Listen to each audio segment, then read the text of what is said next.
Chapter 61, First Strike. I raised my head above the water surface to scan the boat in front of me. Using my mana sense, I could roughly estimate the total number of people on board. There's quite a lot of them, I mumbled. Nobody seemed to notice my head as my blue scales served to help me better blend in with my surroundings. Okay, first things first, let's test the waters. My mouth curved upwards as I reached out to the mana, asking for its help.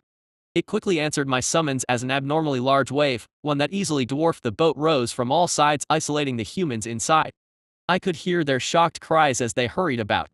I did not rush and took my time to observe them. I wanted to see what exactly made them so confident in coming after us dragons. Although I was behind the large wave, meaning they could not see me, nor could I exactly see them either. That, however, did not mean I had no way to keep a check on the situation. I moved my heart energy into my eyes. The world around me quickly changed as countless new colors unfolded before my eyes. No matter how many times I see this, it never fails to amaze me. Truly beautiful, I inwardly mumbled. The humans on the ship had all gathered on deck. A group of what appeared to be knights with tall shields and literal shining swords and armor stood in a tight formation surrounding a group of strangely dressed individuals alongside what looked like a few teenagers. Perhaps apprentices? I wondered, before moving my gaze back to the robed individuals. So those are the divine mages, I noted, ignoring the apprentices. There were about 10 mages I counted. The flow of mana surrounding them was chaotic, which brought a frown to my face. That's not how you wield mana, I inwardly mumbled. Their very presence seemed to be against the will of the world, and for some reason that made me very angry. With but a thought, the large wave came crashing down onto the boat. To my surprise, a hazy shield was hastily summoned, protecting it from my attack as the water fell back harmlessly into the sea below. Strange, their method of using mana is obviously not the right one, yet their control is still quite impressive, I noted as I watched the divine mages glow with a faint white color. They did not move from their place as they channeled the mana to form the shield around the ship. The knights on the other hand formed a circle around them as they stood there unmoving with their shields in one hand and their swords in the other. So the knights protect the mages while they cast their spells. My grin widened as my heart began to race in excitement. I was not worried about the shield or anything for that matter. I simply did not want the fight to finish so fast as I wished to enjoy myself a bit more. Countless water drops rose once again from the water surrounding the ship. The knights had anxious expressions on their faces as they huddled closer to one another, their shields in front. One of the knights, a middle-aged man with a thick black beard and equally black hair, barked a few orders to the knights, their leaders I assumed, since as soon as they heard his loud voice everyone seemed to stand a little taller with their backs straight. So that's my next target, I mumbled. Minus. A large wave had attacked the ship without notice. We would have been doomed if not for the divine mage's timely reaction. I dragged Jana by the hand and hastily ran to join back with the other knights and apprentices. Captain Lacer, the leader of the fleet, was busy barking orders as the knights skillfully moved in a protective formation around the divine mages, who erected a hazy shield around the ship. Once we arrived, one of the older knights hastily pushed us inside the formation alongside the other apprentices. Listen up. Do not disturb the divine mages. You do that, and I'll kick you off this damn boat myself, am I clear? Yelled Captain Lacer. Yes, Captain. We all replied in a simultaneous voice. I could feel Jana's hand shaking as she moved to hold my own. I brought my gaze down to meet hers and gave her a reassuring smile, though I myself was scared out of my wits. Just then, the sky darkened as the waves came crashing down. Jana hugged me tightly while Sari tightly clutched the helm of my robe from the back. I simply watched with wide open eyes before the shield suddenly glowed brightly, blocking the water attack. I heaved a sigh of relief and gently patted Jana's head. My voice came out unsteady as I tried to reassure her. What are you afraid of, silly? Look, the divine mages already blocked it. Hearing that, Jana opened her eyes while still tightly holding on to me. She peeked about in surprise before also letting out a long sigh. What was that? She asked, yet before I could answer, countless water drops rose from the water, emitting a dangerous aura and causing fear to overtake the apprentices and a few knights. It was then that Captain Lacer's voice boomed. What are you damn maggots shivering about? First obstacles and you're already pissing your pansies? Raise your damn shields high and leave the magic attacks to the mages. His loud voice brought reassurance to the troops. Captain Lacer was a seasoned veteran who fought countless sea monsters. Everyone felt confident with him here, and I was no exception. My left hand unconsciously laid on my sword helm, which seemed to ease my steady emotions. Under our shocked gaze, the water droplets turned into sharp icicles. We should be fine, right? The divine mages will stop those, are right, Ari? Nervously asked Jana. I tightened my grip on her waist and replied, feigning confidence. Of course they will. You saw how they even stopped that great wave, and even something were to happen, I'll protect you, I said while puffing my chest proudly. Just then, the icicles lunged forward with such a speed that I was unable to follow it with my bare eyes. A faint crushing sound similar to that of glass breaking followed. I gulped as the icicles exploded once they met the shield and disappeared with a puff. I heaved a sigh of relief as the tension escaped my body. "See, what did I tell you? The mages could easily stow." The word stopped in my throat as I felt a warm liquid trickling down my hand. Huh? My eyes widened as my heart clutched in my chest, my vision swam. I held Jana in my arms. A hole the size of a fist tore her side as blood seeped out, dyeing the ground red. Jana. My call came out as a mere whisper as I could not believe the scene I was seeing. Her body went limp in my arms as the light faded from her gaze.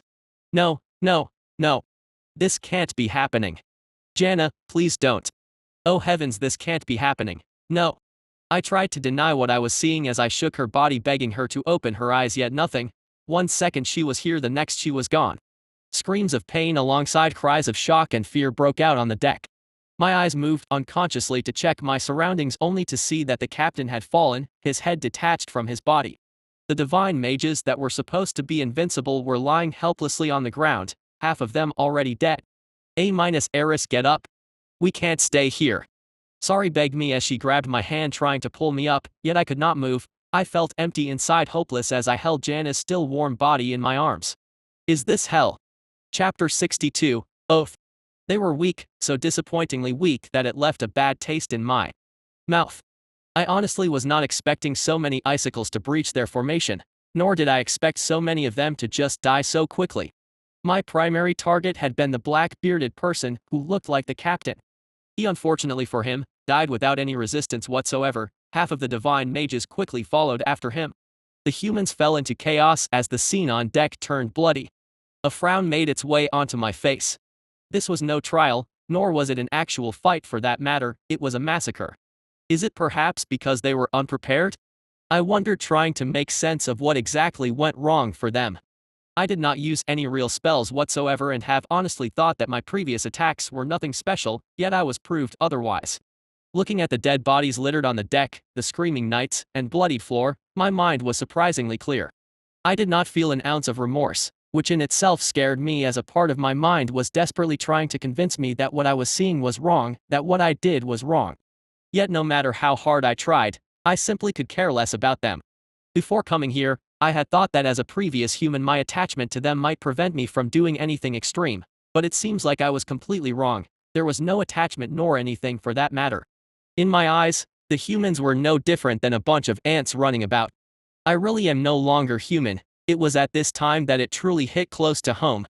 I was a different species, a dragon, and they were humans. They were inferior. I took a deep breath and then let out a long sigh. Any lingering attachment I might have had or thought I had was instantly cleared. Let's just get this over with, it's not even fun anymore, I inwardly mumbled. I had countless ways to finish them off, yet I still opted for a swift end. There was no point in dragging this longer than it already had. Countless water bullets shot at an extreme speed towards the survivors, giving them no time to react. Some tried to hold their shields up in vain, while the surviving divine mages used magic to protect themselves. A few survived the first volley of attacks, yet for how long could they last? The sea was my weapon. With that in mind, I rose from the water as my figure emerged in front of them for the first time. The survivors gasped in horror as they pointed at me with blank expressions on their faces. Some even dropped their shields and swords and kowtowed in reverence and fear. I didn't care. With but a thought, the water moved as it formed two massive dragon arms that held the ship from both sides. The sound of it creaking and breaking echoed as the arms raised it to the air. A few humans jumped and chose to abandon ship, while others who were a tad too late got crushed alongside it as it finally gave out with a bang. Debris fell back to the sea, followed by mutilated dead bodies. There were a few survivors, yet with them being so far in the sea it was only a matter of time before they either drowned or something from below finished them off. Disappointing, I loudly muttered as I flapped my wings in the air. My eyes studied the wreckage below with indifference. Some of the humans who had survived were pleading me for salvation, yet I was not their god. I had no obligation to do anything. With this, my trial should be considered finished, I inwardly mumbled before I turned around and flew away. not bothering to look back. Let's go check if the others had finished their fights as well, I thought as I moved towards the direction where I had felt Ember's flaming mana from. Minus minus minus minus minus. It's all over. I listlessly mumbled as the blue dragon, the true mastermind behind our attack, showed himself. Our assailant was a dragon. After years with no contact whatsoever with them, one attacks us out of the blue. And what more was the fact that this particular dragon could wield water. I had already lost my will to live after Jana lost her life in my arms. I closed my eyes and turned a deaf ear to Sari's pleas to abandon ship as the massive arms began to crush it. I simply closed my eyes with Jana in my hands and waited for the end to come. I'll be with you soon, my love, I muttered. Just then I felt a strong hand grab me by the neck and drag me away. I opened my eyes and tried to protest. A veteran knight with a terrified expression had both me and Sari in his arms and was running across the collapsing deck. I turned my gaze towards Jana's collapsed body and screamed. Let me go. What are you doing? Jana. Jana is still there. The old knight ignored my cries and instead flung me and Sari out into the sea below. I barely managed to catch one final glimpse of his face as he was about to jump before the arms locked, crushing the ship with him still on it. Oh. It was for but a mere second, but I saw it crystal clear. His face was terrified, yet he still prioritized us over himself. I didn't even know the guy's name. The water was freezing as I unconsciously struggled to hold onto a floating wooden piece. Give me your hand. I yelled as I caught Sari struggling to stay above water.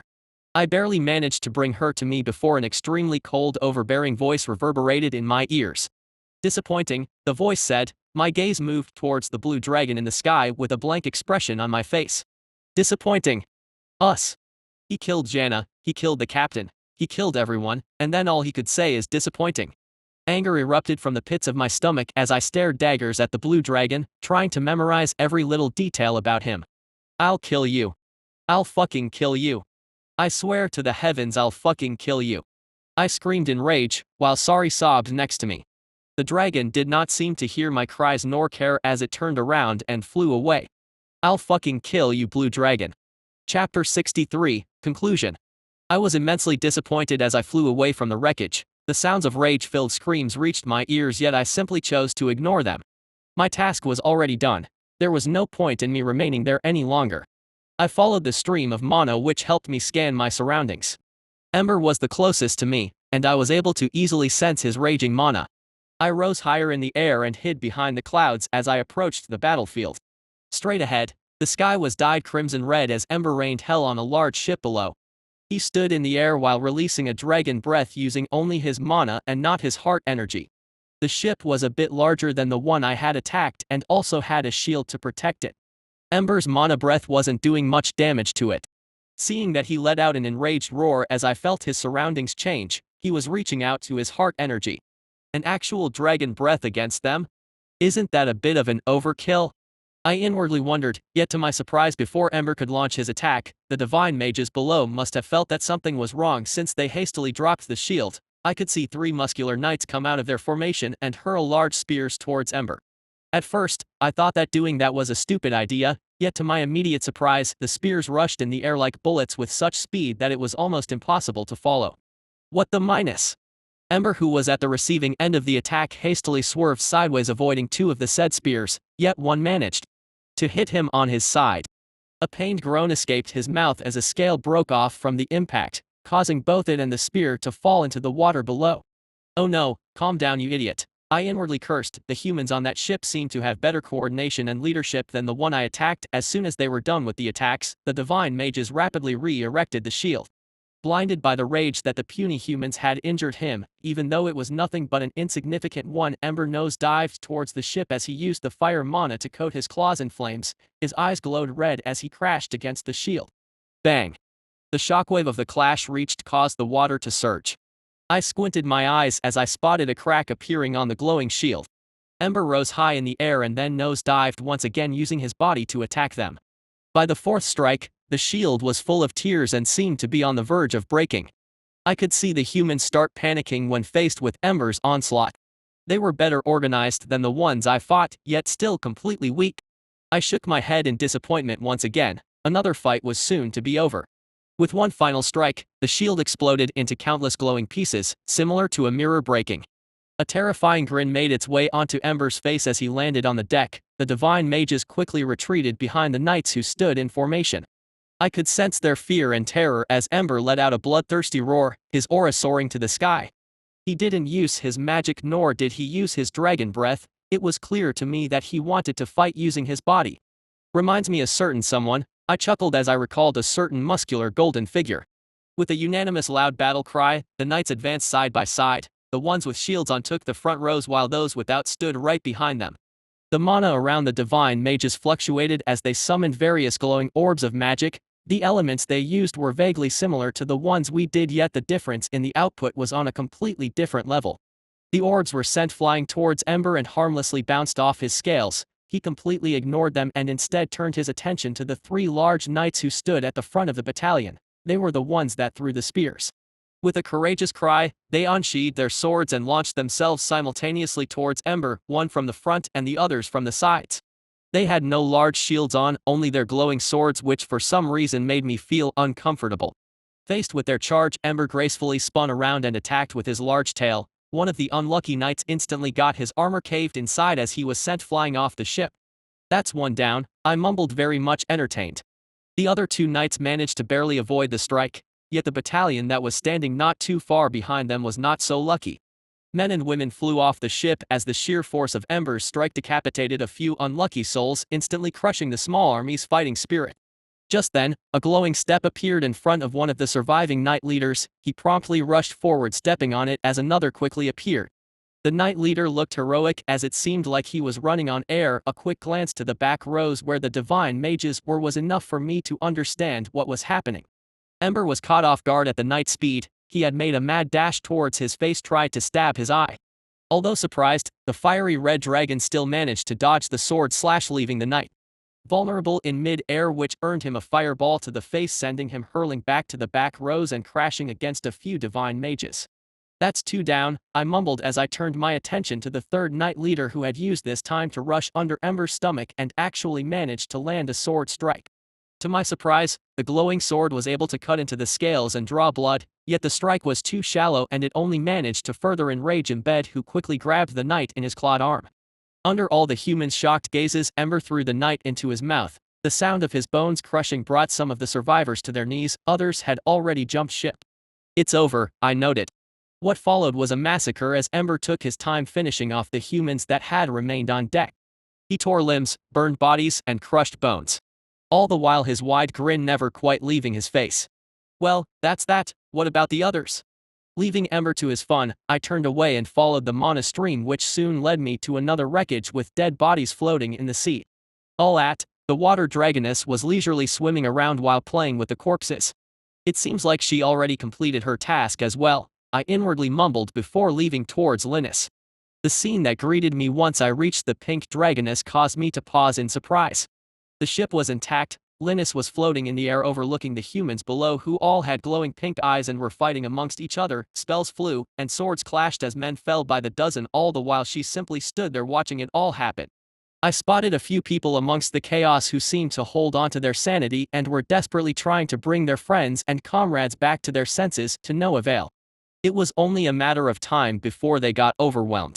I can see why grandfather said that her magic is dangerous. She can even control the humans, and here I thought mine was overpowered. I sighed before turning around and making my way back to land. My trial was over, and I was quite disappointed with how easy it was. Chapter 64 Explanation. The flight back was uneventful. I sensed another human ship moving towards the wreckage of the one I had attacked earlier, yet I did not care much. I already finished my task, and bullying a weak race is no fun, hence why I decided to just head back home, leaving them on their own. If Ember or the others want to take care of them, then that's none of my business. Although I did not see the land where I came from, I could still sense its general direction. After a short flight, the fog reappeared as the mountains emerged from behind it.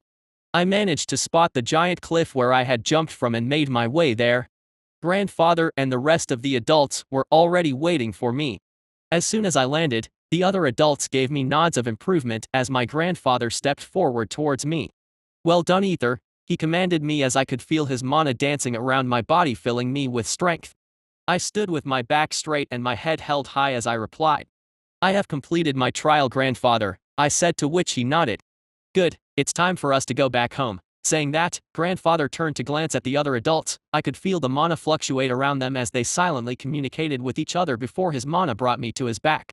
I turned to cast one final glance at the adults who were respectively waiting for their younglings to come back from their trials as grandfather flapped his giant wings pulling us away from the land. I guess this is it, I thought as I peeked at the horizon where the sun was slowly setting. I felt that it was a shame since I didn't manage to see the younglings one last time before I left.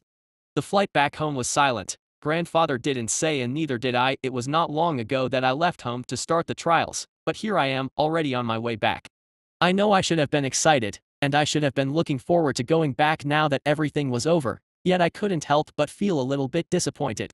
I watched the scenery change below as we passed by the Dragon Road once again. I scanned the various statues while my mind wandered into a different place. I was still replaying the last trial in my mind. I didn't know why, but I truly felt disappointed. It was all too anticlimactic. Grandfather must have sensed my strange mood as he suddenly spoke. "What's wrong, Ether?" he asked, bringing back to my senses. I shook my head and replied, "Nothing, grandfather, I just feel a bit." I didn't know what to say when he suddenly interrupted. "You feel empty?" he asked, his voice carrying a hint of a smile. "Yes," I answered with a sigh, to which he let out a hearty laugh. "That's normal, my boy," he said, causing me to frown. "It is?" I asked in confusion. "Of course. That just means you are a dragon. You are feeling empty and disappointed because you had your expectations set too high. You were looking forward to a fight, only for it to end up the way it did, and that's completely normal," he said with a laugh. "Does that mean the same happened to you?" I asked. "Of course. And what did you do to make yourself feel better?" "Well, I would go on a raid, as that always does the trick," he answered with a wide grin. "A raid?" I asked, with my curiosity piqued at the new term. "Yes, a raid, my boy, is when we launch an attack on the realm of the shades," he explained. A slight hint of bloodlust escaped his body, causing a shiver to run down my spine. I gulped before asking, "Grandfather, what exactly are the shades?" Hearing my question, grandfather paused for a while before letting out a long sigh. "The shades are abominations that seek to destroy all that exists. Their very presence causes harm to the stream of mana, which breaks the balance of the realm, hence why it's our duty to deal with them," he explained, and for the first time, I learned more about the world. "I see," I mumbled as I tried to take on all the information I have been told. Grandfather didn't seem to have finished speaking as he continued. "Balance is what holds everything together, Ether. The stream of mana must never be disturbed, remember that," he said with a serious voice, causing me to unconsciously nod in understanding. "Yes, sir," I replied with a frown. Grandfather seemed to put a lot of importance on holding the balance and whatnot. Although I didn't quite understand what he meant by that, I still remembered his words very carefully. "The stream of mana must never be disturbed," I repeated. "The humans are getting out of line with their magic experiments. They don't see what we see, and don't know what we know. If they continue down this line, I fear for the day the prophecy of the king comes true," he mumbled. His words this time did not appear to have been directed to me. "The king's prophecy, huh? So many things I don't understand," I thought as I turned to glance at the land below. If the mountain hadn't moved since the last time I left, then we were getting closer. The scenery changed to the ancient battlefield where Amanita's corpse lied alongside that of the dead gods. Soon, the giant floating mountain appeared in the distance, casting its long shadow on the land below. I took a deep breath as I felt my mood turn for the better. I never thought I'd say this, but I missed home, I inwardly mumbled as my mouth curved upwards in a smile. "I wonder how those little rascals are doing." Grandfather headed straight to the mountain. Moments later, we had already landed in front of th large cave entrance. Mother came rushing outside with an anxious expression on her face. I was momentarily surprised at her display of emotions. Once her eye met mine, she visibly heaved a sigh of relief before reverting back to her previous poker face. I quickly climbed down from my grandfather's back and gave a quick bow to my mother. To my surprise, her tail moved to gently bring me closer to her side. She didn't say anything and didn't even look at me. She simply held me close. A smile unconsciously made its way into my face as I felt warm inside. I could sense the mana fluctuations in the air as Mother seemed to be talking with my grandfather. Her face turned into a frown as a dangerous aura escaped her body before she quickly calmed herself. Grandfather gave her a nod, to which she bowed down slightly in respect. He then turned his gaze towards me and spoke. "I'll be seeing you, little one. Stay safe," he said in a gentle tone before he jumped into the sky, causing dust to rise and then flew away towards the horizon. He didn't even let me say anything. I inwardly mumbled, Just then I could feel Mother's gaze on me. I raised my head to meet hers as her deep gentle voice resounded in my ears. "What name did the king bestow on you, my child?" she asked with a hint of a smile, to which I replied by proudly puffing my chest and raising my head high. "Ether. My name is Ether," I said, earning me a never-before-seen chuckle from Mother. Chapter 65, Welcome Party. I followed my mother to the cave. As I glanced about in curiosity, I did not see my siblings yet. It was already late evening, and usually by this time they should all be here somewhere. Golden Boy would be practicing with his golems while Green would finish up her flight and come back home. Strangely, none of them were present. I was about to ask my mother, who moved towards the deeper ends of the cave and lay down with an interested gleam in her eyes as she looked at me. What's with that look? Something was wrong, my senses warned me. I looked around, scanning the cave with my gaze, yet saw nothing.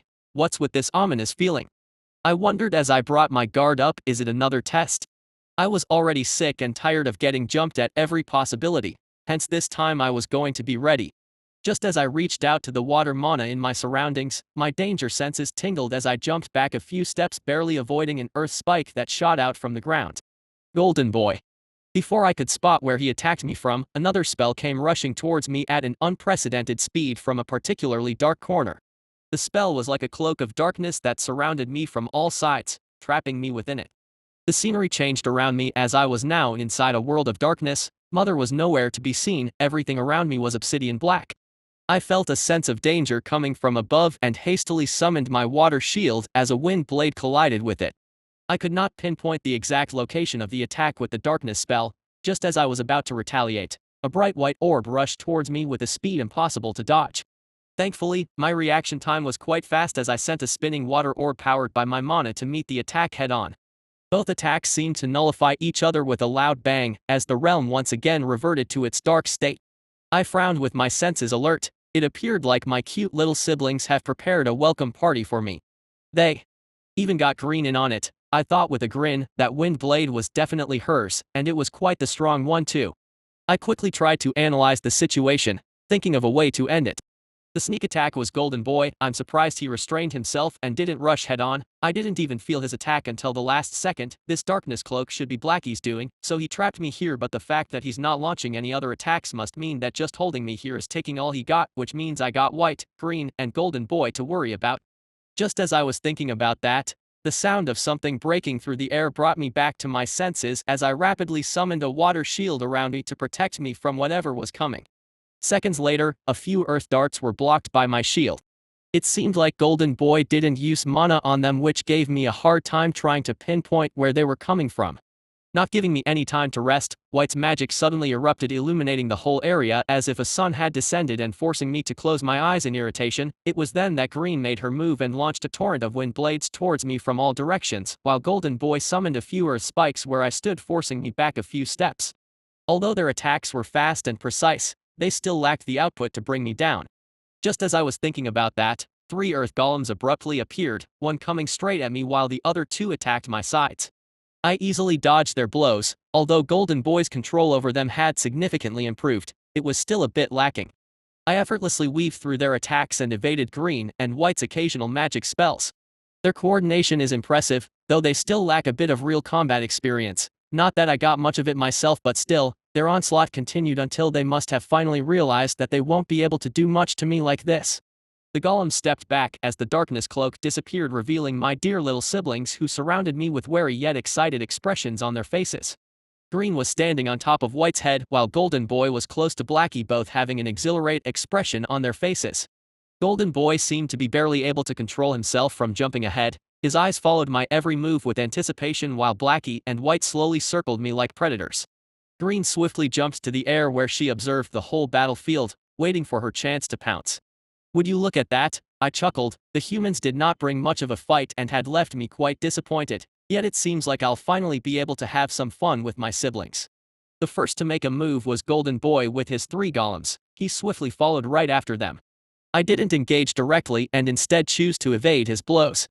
He was, after all, the strongest physically out of all of us siblings. Just as I was about to send a counter-attack of my own, White's body flashed with a blinding light as she blinked towards my back while brandishing her claws. I sidestepped from Golden Boy and his golem's attacks and sent a bit of mana to strengthen my tail as I used it to block White's attack. The force of the clash sent us both in different ways, incidentally bringing me towards Blackie, who launched a spinning orb of darkness to my face. I used my wings to push myself high in the air and narrowly avoided his strike, yet the air was Green's territory, and as soon as I rose a barrage of wind blades came rushing to my wings from all sides. I needed to create a distance between me and them, and so I reached out to the water mana and summoned a wave of water that surged towards them from all directions with me at its center. This forced all of them to rise to the air to avoid it, and also gave me enough time to put a bit of distance between us. I had them all in front of me at the moment, and it was best that I prevent them from surrounding me. I reached out to the mana and used a move I knew wouldn't last long, but it was enough to buy me some time. A water bubble instantly appeared around their faces, stopping them from breathing. Now, although the attack itself sounds overpowered, it wasn't very helpful, as every dragon has a natural shield of sorts surrounding our bodies. Calling it a shield might not be correct, it was the accumulation of mana from the dragon's respective element. I figured that out when I was experimenting with magic before I left with my grandfather. For example, for me, I had water mana constantly surrounding me, while Green has wind mana, Golden Boy has earth mana, and so on. Now, using my attack, unless I was tremendously stronger than my opponent, they could easily break out of it using their mana. But I already anticipated that. I simply bought enough time for myself to deal with them one by one and not all at once.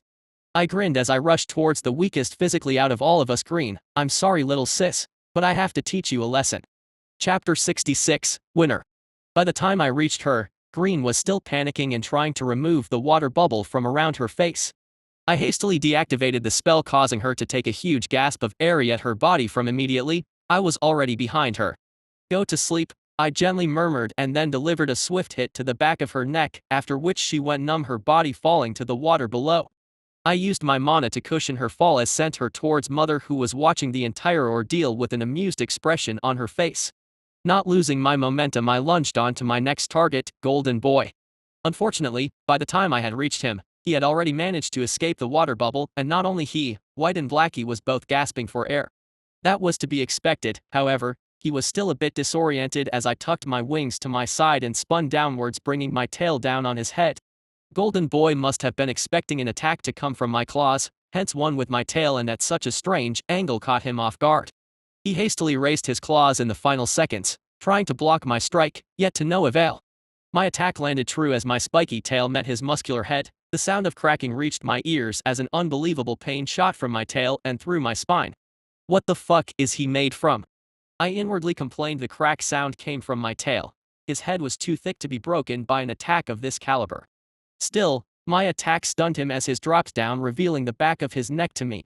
A swift strike was all it took for him to plummet down to the water below, joining Green in the rank of the defeated. I still made sure to use my mana to gently guide and drop him next to my mother where the water had not reached. Looks like some sort of wind barrier she's using? I wondered before turning my attention back to my last and probably most dangerous opponents, the twins. My fight with Golden Boy was concluded pretty fast. That was intentional, as I did not want to give them enough time to recover. Sadly, they already did, as they moved a few paces backwards in the air. Their wary gazes scanned my every move as they stood on guard. Ah, what a pain. Still 2 are down and 2 more to go. Although I complained, my heart was full of joy and excitement as my lips curved upwards into a terrifying grin, causing White and Blackie to retreat even further as my aura skyrocketed. Golden Boy is the only one I'm concerned about when it comes to physical strength. White and Blackie, however, have their magic. I reached out to the mana as pillars of water rose from below. My siblings gracefully dodged. White seemed almost nonchalant as she danced between the attacks. I have to do something about that, I mumbled. Just then White and Blackie glanced at each other for a brief second and then turned towards me. Oh! Their bodies blurred as they lunged forward like an arrow, leaving a trail of white and black light behind them. A sense of danger overtook me as I faced their attack head-on. It appeared like they also wanted to finish this with close combat. None of us used Dragon Breath, as we still treated this fight as a spare. Using a Dragon Breath powered by the heart mana should be left for when we intend to kill. I instinctively knew that, and I was sure they did as well. That bastard Ember was definitely trying to kill me back then. I groaned in annoyance as I recalled my fight with a certain over-enthusiastic red dragon before I quickly shook my head and focused on the battle at hand. I reached out to the mana as I sensed my siblings coming. and moved with its flow. Blackie was using his dark mana to boost his strength as he coated his claws with it, reminding me of the clash he had against White before. White on the other hand played to her strengths as well and used her light mana to increase her speed and agility. A few light balls followed after her.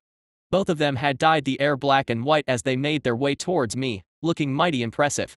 They grew stronger. I nodded in acknowledgement, but so did I. Instead of waiting for them to arrive, I also lunged forward to meet them. My body disappeared inside a large wave of water that lunged towards their attacks. The cave was strangely steady despite the high level of our clash. I suspected it had something to do with the barrier I felt, yet decided not to think about that at the moment. Both of our sides met, causing a deafening explosion to follow. As expected, even I was unable to gain the upper hand against a combined all-out attack against them and was forced backwards. Though I sustained no injuries, my water spells were nullified. My siblings were the same as the shining white and dark cloak that surrounded their bodies disappeared, showcasing their shocked expressions. Though no one was injured, just from our clash, it became clear who was the strongest among us. White hanged her head low as her fighting spirit died down. She gave me a respectful bow and gracefully walked back towards the other side of the cave and sat down next to Mother, who used her tail to pull her closer. Well, that's another one down, I guess. Now then, looks like he's not backing down until the very end, I inwardly mumbled as I glanced at Blackie's one eye.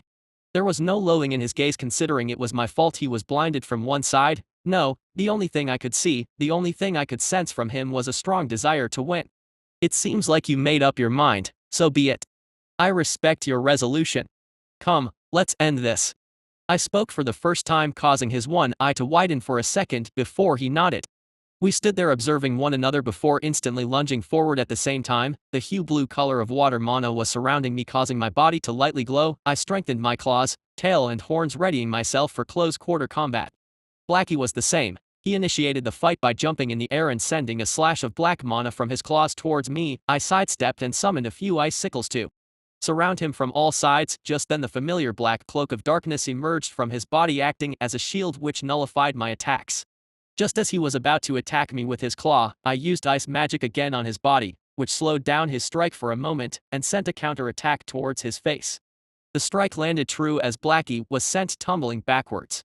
I didn't want to give him any time to recover as I quickly summoned a water palm which grabbed him mid-air. I got him now, I thought as I curled my palm and used my entire physical strength backed with water mana to send an attack with the intention of knocking him out.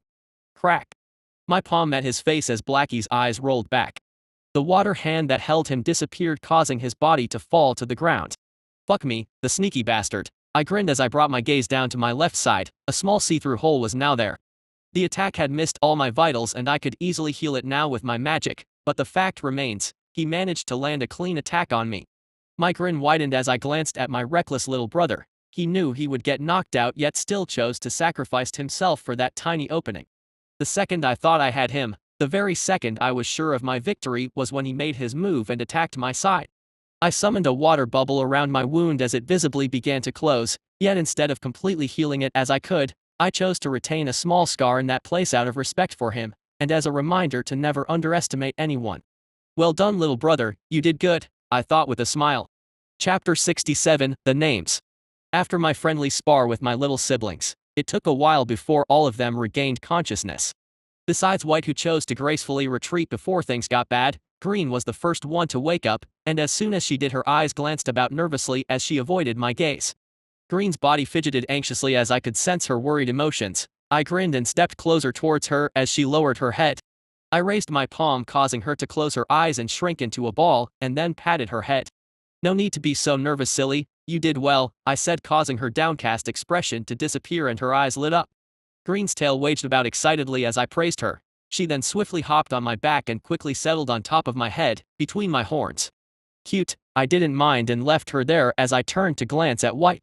She lowered her head for a brief second, showcasing her respect, and to my surprise spoke. Brother, her voice was sweet and elegant as it reached my ears. My eyes widened for a moment in surprise before I nodded in acknowledgement. Just then Golden Boy's eyes shot open as his body jerked awake. He jumped to his feet and took a ready battle stance before he seemed to recall what happened. He then looked at me and surprisingly lowered his head as well. I could see a little bit of fighting intent still burning behind his eyes, yet he managed to control and hide it well, which in itself was commendable since it's Golden Boy we were talking about.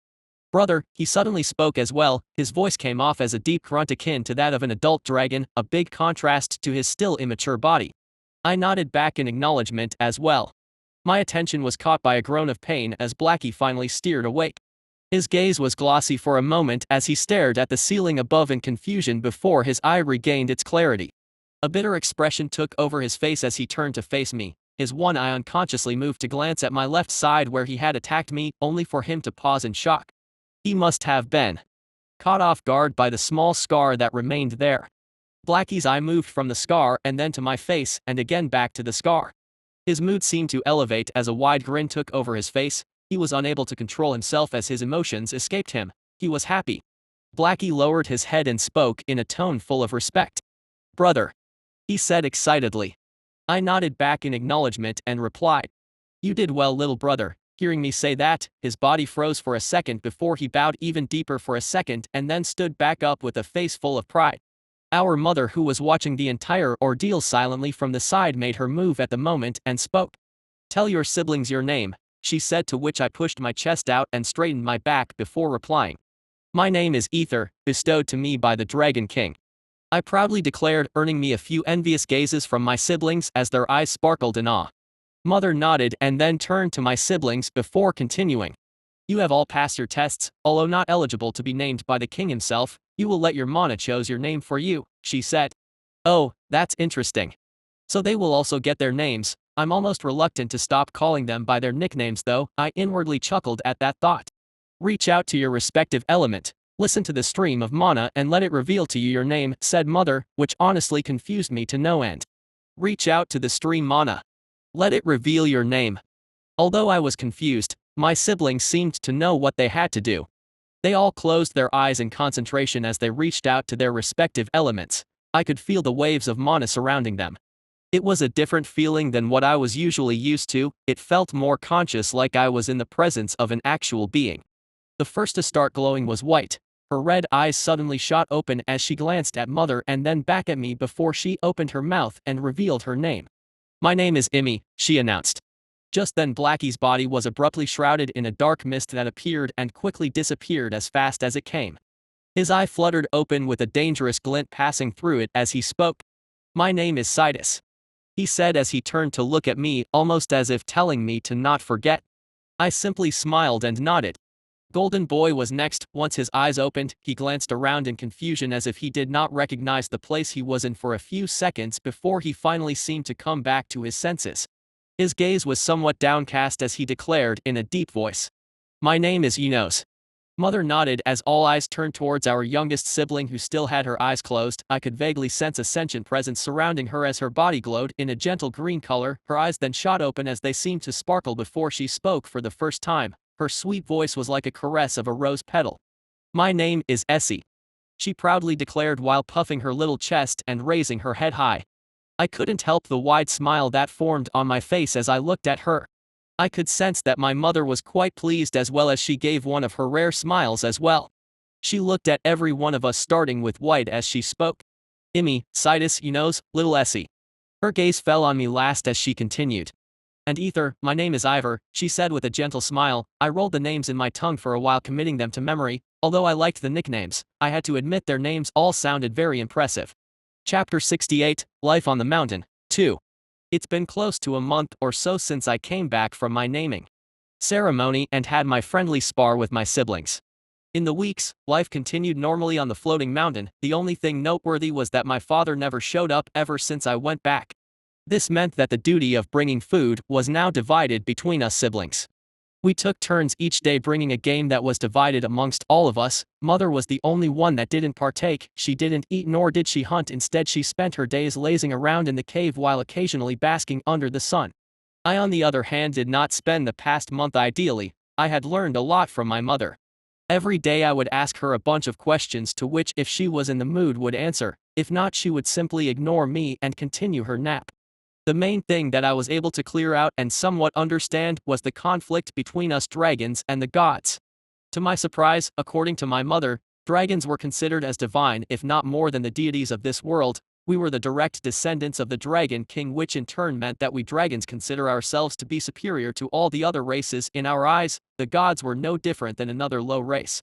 This came as a bit of a surprise at first. Then I remembered Amanita's corpse, which was surrounded by countless gods who teamed up to kill him, and it all made sense. I never truly understood what roles the gods had in this world, as my mother continued to refer to them as useless, lazy, backstabbing bastards who should all just drop dead. Any subject which included the gods irritated her to no ends. I had learned that the hard way when I kept pushing her for more answers regarding them, only to be sent flying out of the cave with the flick of her tail. Ever since then, I have learned that it was best to only ask a couple of questions about this particular subject, before switching the conversation to a more pleasant one, for example, how strong dragons could get. What I did learn from this was that the relationship between the gods and dragons was never an amicable one since the beginning of time. The conflicts turned deadly, however, when, according to my mother, the elven goddess and the demon god launched a war against one another where they had descended into the mortal realm and broke the flow of mana, putting the world in danger. That was when the Dragon King himself had intervened, slaying both of them on the spot for their insolence. For some reason, her story coincided with the dream I had before of a giant black dragon launching a dragon breath that pulverized an entire battlefield. This gave me a lot more to think about, since I was convinced I had met the Dragon King before in my dreams and in that dark, shadowy realm full of glowing eyes. My recollection of the matter was still vague, yet I was sure I had witnessed something outrageous back then. I let out a sigh as I stood up from the soft green grass and stretched my limbs. Ah, that feels good. I yawned lazily while my eyes scanned the land below. I was standing at the edge of the mountain overlooking the large forest below with a bored gaze. The sun was high in the sky. It was almost time for the hunt, and coincidentally, today was my turn to go. Guess it's seafood for today, I mumbled as I raised my head to peek at Green, who was happily circling the mountain peak. Wait, tomorrow is already Enos's turn, shit. I inwardly cursed, my stomach protested at the thought of another meal brought by him. His taste in food was, bizarre to say the least. Everything he brought back was repulsive and almost inedible. As he usually brought back some sort of tasty birds. The whole squad looked forward to the meal when it was her turn. Immy and Sidus would bring back a variety of games, from boars to bears, and even the occasional monsters, though all of them were tasty. My specialty, on the other hand, was seafood, while Enos seemed to have a thing for giant slimy bugs.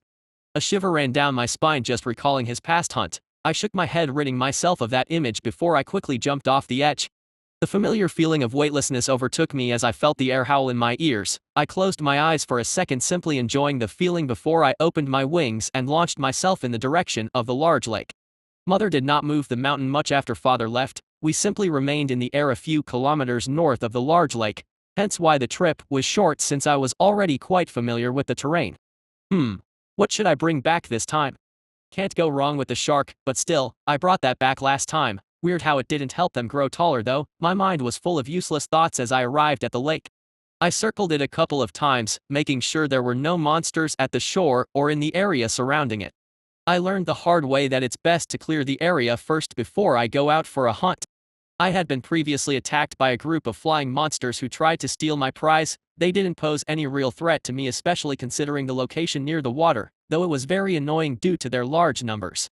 And so, after making sure that the area was clear, I lowered my altitude and dived headfirst into the water that greeted me in its embrace. It felt like I was back home again. I swam about happily for a while, enjoying the sensation before I moved to track down my prey. I made up my mind as my mana senses picked up a particularly large monster I had yet to try. It was a sneaky one. As soon as it felt my presence around it, the monster would hastily retreat to the far ends of the lake, effectively moving out of my range. Not this time though. This time my mind was set on finding out just what sort of monstrosity it was. The water bent under my will and helped push me forward like an arrow let loose. The monster must have sensed by the danger, yet it was too late for it. I was already there. My eyes momentarily widened at the sheer size of it. I underestimated just how big it was. It was easily the same size as my father. The monster had a scaly head with two small eyes that didn't seem to fit its large frame. A large spiked shell on its back and a long tail. Instead of claws or arms, it had fins. As soon as the monster's gaze met my own, despite our huge difference in size, it began to panic. Its body suddenly froze as a low growl reverberated through the water, causing my eardrums to hurt. I frowned as I sensed it trying to struggle against its instincts, trying to fight for its life. "I'm sorry, big fella, it's nothing personal," I spoke before the monster was suddenly decapitated without a hint of struggle. It was not fair, I knew that, but then again in the water, I was invincible. I shrugged as I used the water mana to help me drag the abnormally large body out into the air. There was no way I could carry all of that by myself, hence magic would do the trick. As soon as the monster corpse came out of the water, it cast a large shadow on the land below, which made me pause for a second. Maybe this one is a little overkill, I inwardly muttered. Chapter 69, Nice. No, you see. What did I tell you about charging straight ahead like an idiot? If your opponent was just somewhat skilled, you'd already be dead. No wonder you can't catch that thing. I shook my head as I berated Yunos, who let out a growl full of annoyance.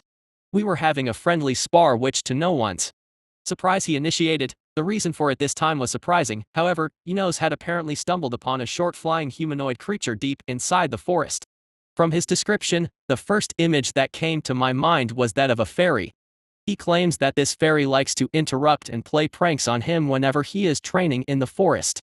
The pranks are to an end quite harmless and range from dropping feces on his head to more serious ones that involved trapping him in illusions. Now it was not as if I didn't believe him. The strange thing about the situation was he was the only one to encounter this fairy out of all of us siblings, and he says it happened on more than one occasion. I had personally gone with him to check, yet no matter how long I waited, no fairy appeared. Citus, Imi, and even Essie tried their luck, but to no avail. It was as if this fairy could sense when Yunos was alone and only appeared before him, annoying him to no end. It had gotten so bad that he even refused to go down to the forest below. We had asked Mother for her opinion on the matter, to which she simply harumphed in disdain, saying something along the lines of, "Deal with it yourself, why are you bothering me because of such puny reason?" And then went back to sleep.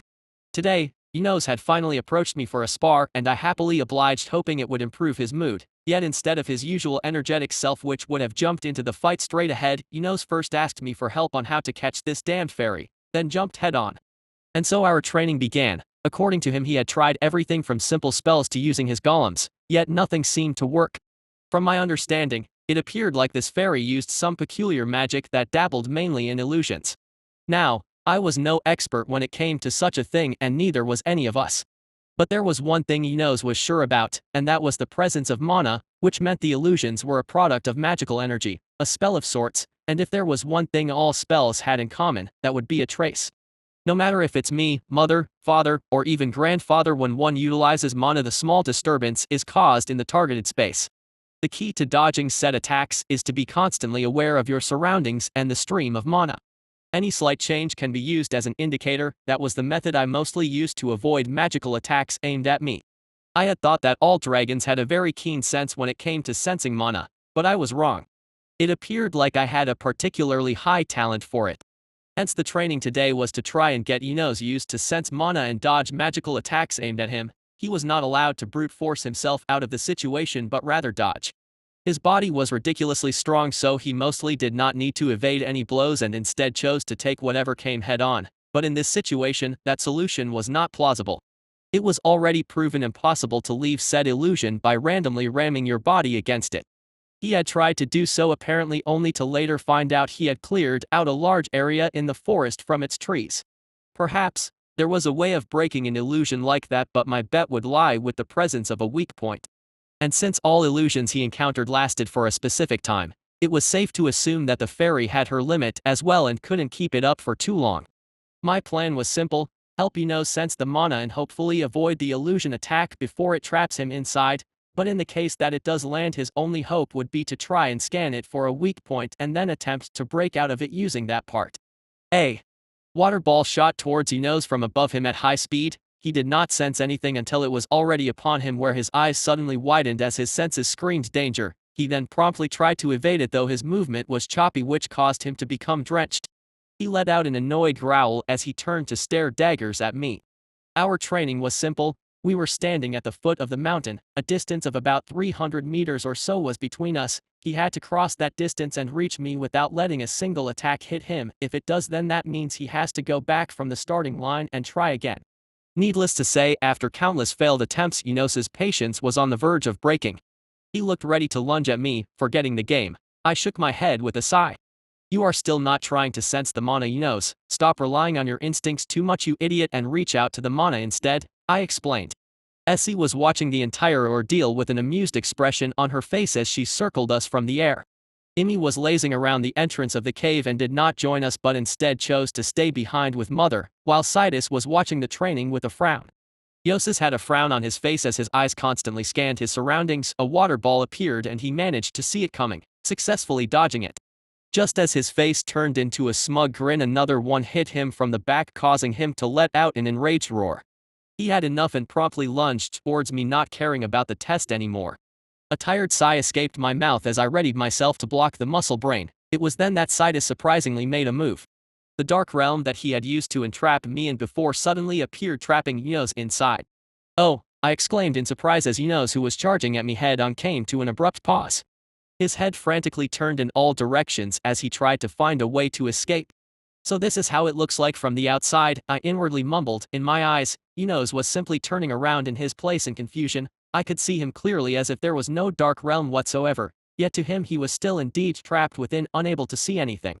So this is how they launched their attacks. They could see me the whole time. I turned to glance at Sidus, who motioned back to our trapped little brother with his head and spoke. "Hit him with your magic, he'll learn sooner or later," he calmly said. A chuckle escaped my lips as I smiled. Nice. Chapter 70, Siblings Training. Enos' training was tiring. At first, he was like a sitting duck, simply standing there and waiting for my attacks to land on him. Needless to say, he was not happy about it. Sidus couldn't join in on the fun, as apparently keeping the darkness cloak up was taking all of his concentration. He simply watched over the whole ordeal with an emotionless expression on his face. Essie, who was in the air this entire time, decided to join. She would occasionally throw in a wind blade of her own and chuckle cutely as it landed true. This, however, only served to further enrage Enos, who appeared to be on the verge of losing it. This was exactly what the fairy was doing to him. Hence he needed to learn control over his emotions, otherwise he would just be taken advantage of. Thankfully, Sidus did not need to bring the cloak down to rest, which meant we could continue doing this until Enos finally decides to change his approach. Though I had to admit, none of us could have realized just how stubborn he could be. The sun was already setting in the distance, yet he kept on blindly dashing around trying to catch the attacks head-on and only using his instincts. "This doesn't seem like it's working," I inwardly mumbled, annoyed at the muscle brain. Sidus, who was standing by my side, had his calm face crack as a frown made its way onto it. Just as I was thinking that perhaps we should attempt a different approach to this, Emmy finally came down from the mountain. She gracefully landed next to me, a harumph escaping her mouth as she glanced at Sidus, whose frown deepened. She then turned towards me and asked in curiosity, "What are you doing?" "Trying to help Enos with his fairy problem, but as you can see, it's not going very well," I answered with an annoyed sigh. Hearing my reply, an amused "oh" left her mouth as she turned to face Enos, who was blindly letting all attacks land on his body. "Well, of course it's not going to work, brother. Enos does not sense any danger coming from the attacks, no murderous intent, no intent to harm, hence he has no real reason to dodge, no real reason to change the way he does things," she explained with a knowing expression. My eyes widened in understanding as I nodded. "That does make sense," I inwardly noted, yet before I could say anything else, a light arrow suddenly materialized above her head. An extremely dangerous aura surrounded it. "Wait, what are you minus?" Emmy did not let me finish before she launched the arrow towards Enos. I had no doubts that if that arrow landed he would seriously be injured, especially considering she aimed it at his weak point. My eyes widened in shock at the abrupt situation, yet it was already too late to do anything. The arrow flew straight towards Enos. I watched in surprise as his body suddenly tensed before he hastily dodged the light arrow attack. Enos's face was full of disbelief as he stared blankly at the place where the arrow had exploded. It even managed to light up the cloaked realm of darkness. Enos loudly gulped as his gaze seemed to settle down. He carefully observed his surroundings as if to anticipate the next attack. Emmy turned her gaze towards me and spoke. "Try to hit him now." I unconsciously nodded and launched a small water bullet aimed at his vitals. To my immediate surprise, Enos dodged long before the bullet closed in on him. He sensed it.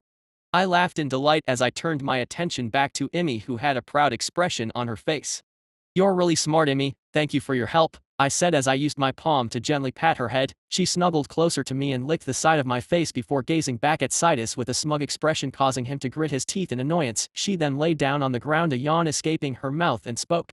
"He only dodged this time because his senses are still on high alert. I suggest you hit him with the intention to harm and occasionally send in a few harmless attacks. That way he'll get more used to dodging instead of taking everything head on," she added, to which I nodded in understanding. I brought my gaze to Sidus and asked, "Thank you for your help, Sidus. I take it you are still good to go." To that, the young black dragon proudly raised his head high and replied, "Fee, of course, who do you think I am?" A smile made its way onto my face as I chuckled. "Well then let's do this, SE, you can help as well if you want," I added as I glanced at the cute green dragoness who was still happily flying in the air. "Okay." To which she replied with a smile. From then on, the training took a turn for the better. Started to dodge a bit more. There were still a few harmless attacks that managed to hit him, but it was still immensely better than before. I was the main one to launch the attacks, while Essie would sometimes launch a wind blade before returning to the skies. Even Immy, who was lazily laying by my side, would occasionally join in with an attack of her own, and so the day quickly came to an end as the sun disappeared on the horizon.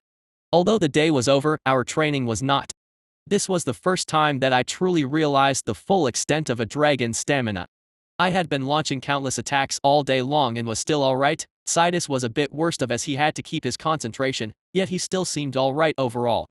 The protagonist of this entire training arc, was a bit tired yet still managed to move about with surprising vigor. Everyone had grown stronger after our naming ceremony. It was safe to say that we had taken our first true step towards becoming full-fledged dragons. And so we continued taking turns sending attacks, all the while he honed his mana sensing skills trying to avoid them. And by the early morning of the next day, Yunos was ready.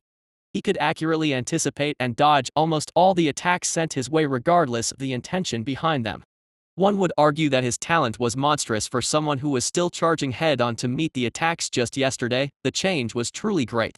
I turned to glance at Sidus, who seemed to understand my intentions with but a thought. The cloaked shield of darkness disappeared, leaving behind a weary Enos. Essie had long since come down and was settled on top of my head, while Immy, who was still by my side, nodded in acknowledgement. We all looked at him with approval, to which he gave a solemn nod and surprisingly bowed his head. "Thank you," he quietly said before he turned to walk towards the edge of the cliff, his steps filled with determination. "Wait, get some rest first." Essie panicked as she saw him attempting to leave already. Sidus, who walked closer towards our side, used his tail to pat her head. "Leave him. He is as ready as he'll ever be. There is no stopping him now." I nodded in agreement as I watched Yunos go, praying for his success. Good luck, little brother. Chapter 71, Baby Steps.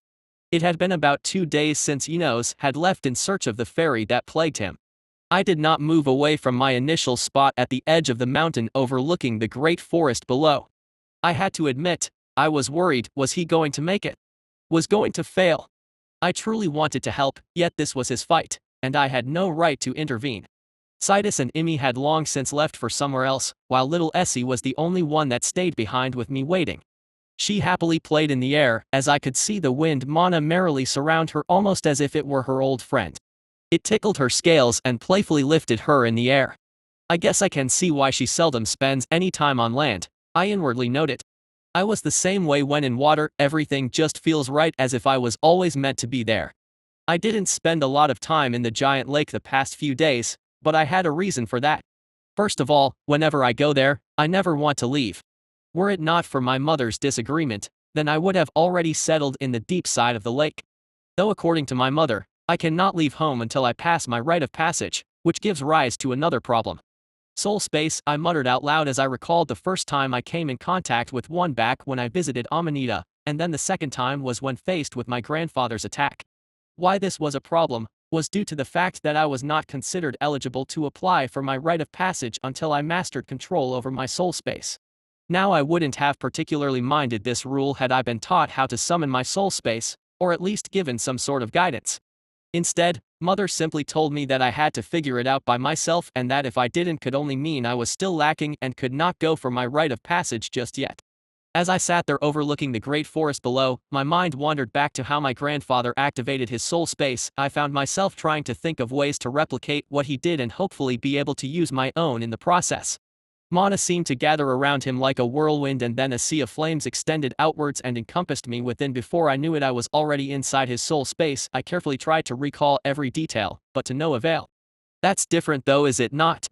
I mean, what I saw was the process of him pulling me into his soul space. I still have no idea how he created it in the first place, I inwardly noted. A frown made its way onto my face as I summoned a small water ball above my palm. The ball quickly changed shape under my careful gaze from its formless one to that of a dragon, then a human, then a wolf, a fish, before it finally reverted to its shapeless form. Is it mana? I wondered and quickly closed my eyes. I took a deep breath, taking in the water mana inside my body, and followed it with my senses. I felt it move in a cycle of sorts, filling my body with a pleasant feeling as I could sense it slowly but surely strengthening it in the process. It was a slow but meticulous way of growing stronger, one I never paid too much heed to. But this is not it. I don't think this is the answer. I shook my head as my frown deepened. Just what is it? As I was trying to think of another way, I suddenly recalled the strange heart power. Could it be that? I wondered, but even so, I was not sure how I could use it. To my knowledge, the only attacks I saw or was aware of using heart energy were dragon breath, or when Father had used it to guide his mana attack before. Still, it's the only thing that would make sense, I mumbled, confused at the whole ordeal. Just how was I supposed to figure it out by myself? Essie had came down and landed on my head at this time. She excitedly grabbed my horns and nudged me forward. Look! Big brother Enos is back, she said, surprised. I turned my gaze towards the direction she was motioning to, and sure enough a weary Enos was making his way back to the mountain, he flying unsteadily and seemed to be on the verge of collapse. I frowned, anticipating the worst, yet as soon as he got closer, I was able to catch a better glimpse at him. Although signs of tiredness were evident on his body, his eyes were proud, carrying a hint of excitement and satisfaction. As soon as he landed next to us, my gaze was unconsciously drawn to his palm where a squealing little fairy was struggling against his firm grip. I was momentarily surprised by her figure. The little fairy's hair was a soft green, the color of grass, while her eyes were without a doubt her most distinctive feature. They lacked an iris and were both obsidian black, giving her a sinister and ominous feel. Not quite what I was expecting, I inwardly mumbled. The little thing looked more like a demon, if anything, than a fairy. Her screams were high-pitched, and as she opened her mouth trying to bite Enos's clawed arm, a row of small yet sharp teeth were revealed. Enos seemed to have her in control as he tightened his grip on her body, causing her eyes to bulge a little as she quickly stopped struggling. He then turned towards me and lowered his head in respect and gratitude before speaking. "Thank you, brother, for your help," he said, to which I simply smiled and nodded. Essie appeared to be interested in the little fairy as she hopped off my head and carefully circled Enos while scanning the little creature with interest. "She's so small," she muttered, to which Enos replied. "And annoying," he growled in irritation. "What are you going to do with her now?" I asked in curiosity. I had honestly thought that the first thing he would do if he caught the little thing would be to kill it, yet seeing at how he managed to restrain himself and even brought it back, I was impressed. He really did mature. I nodded in approval. "Huh.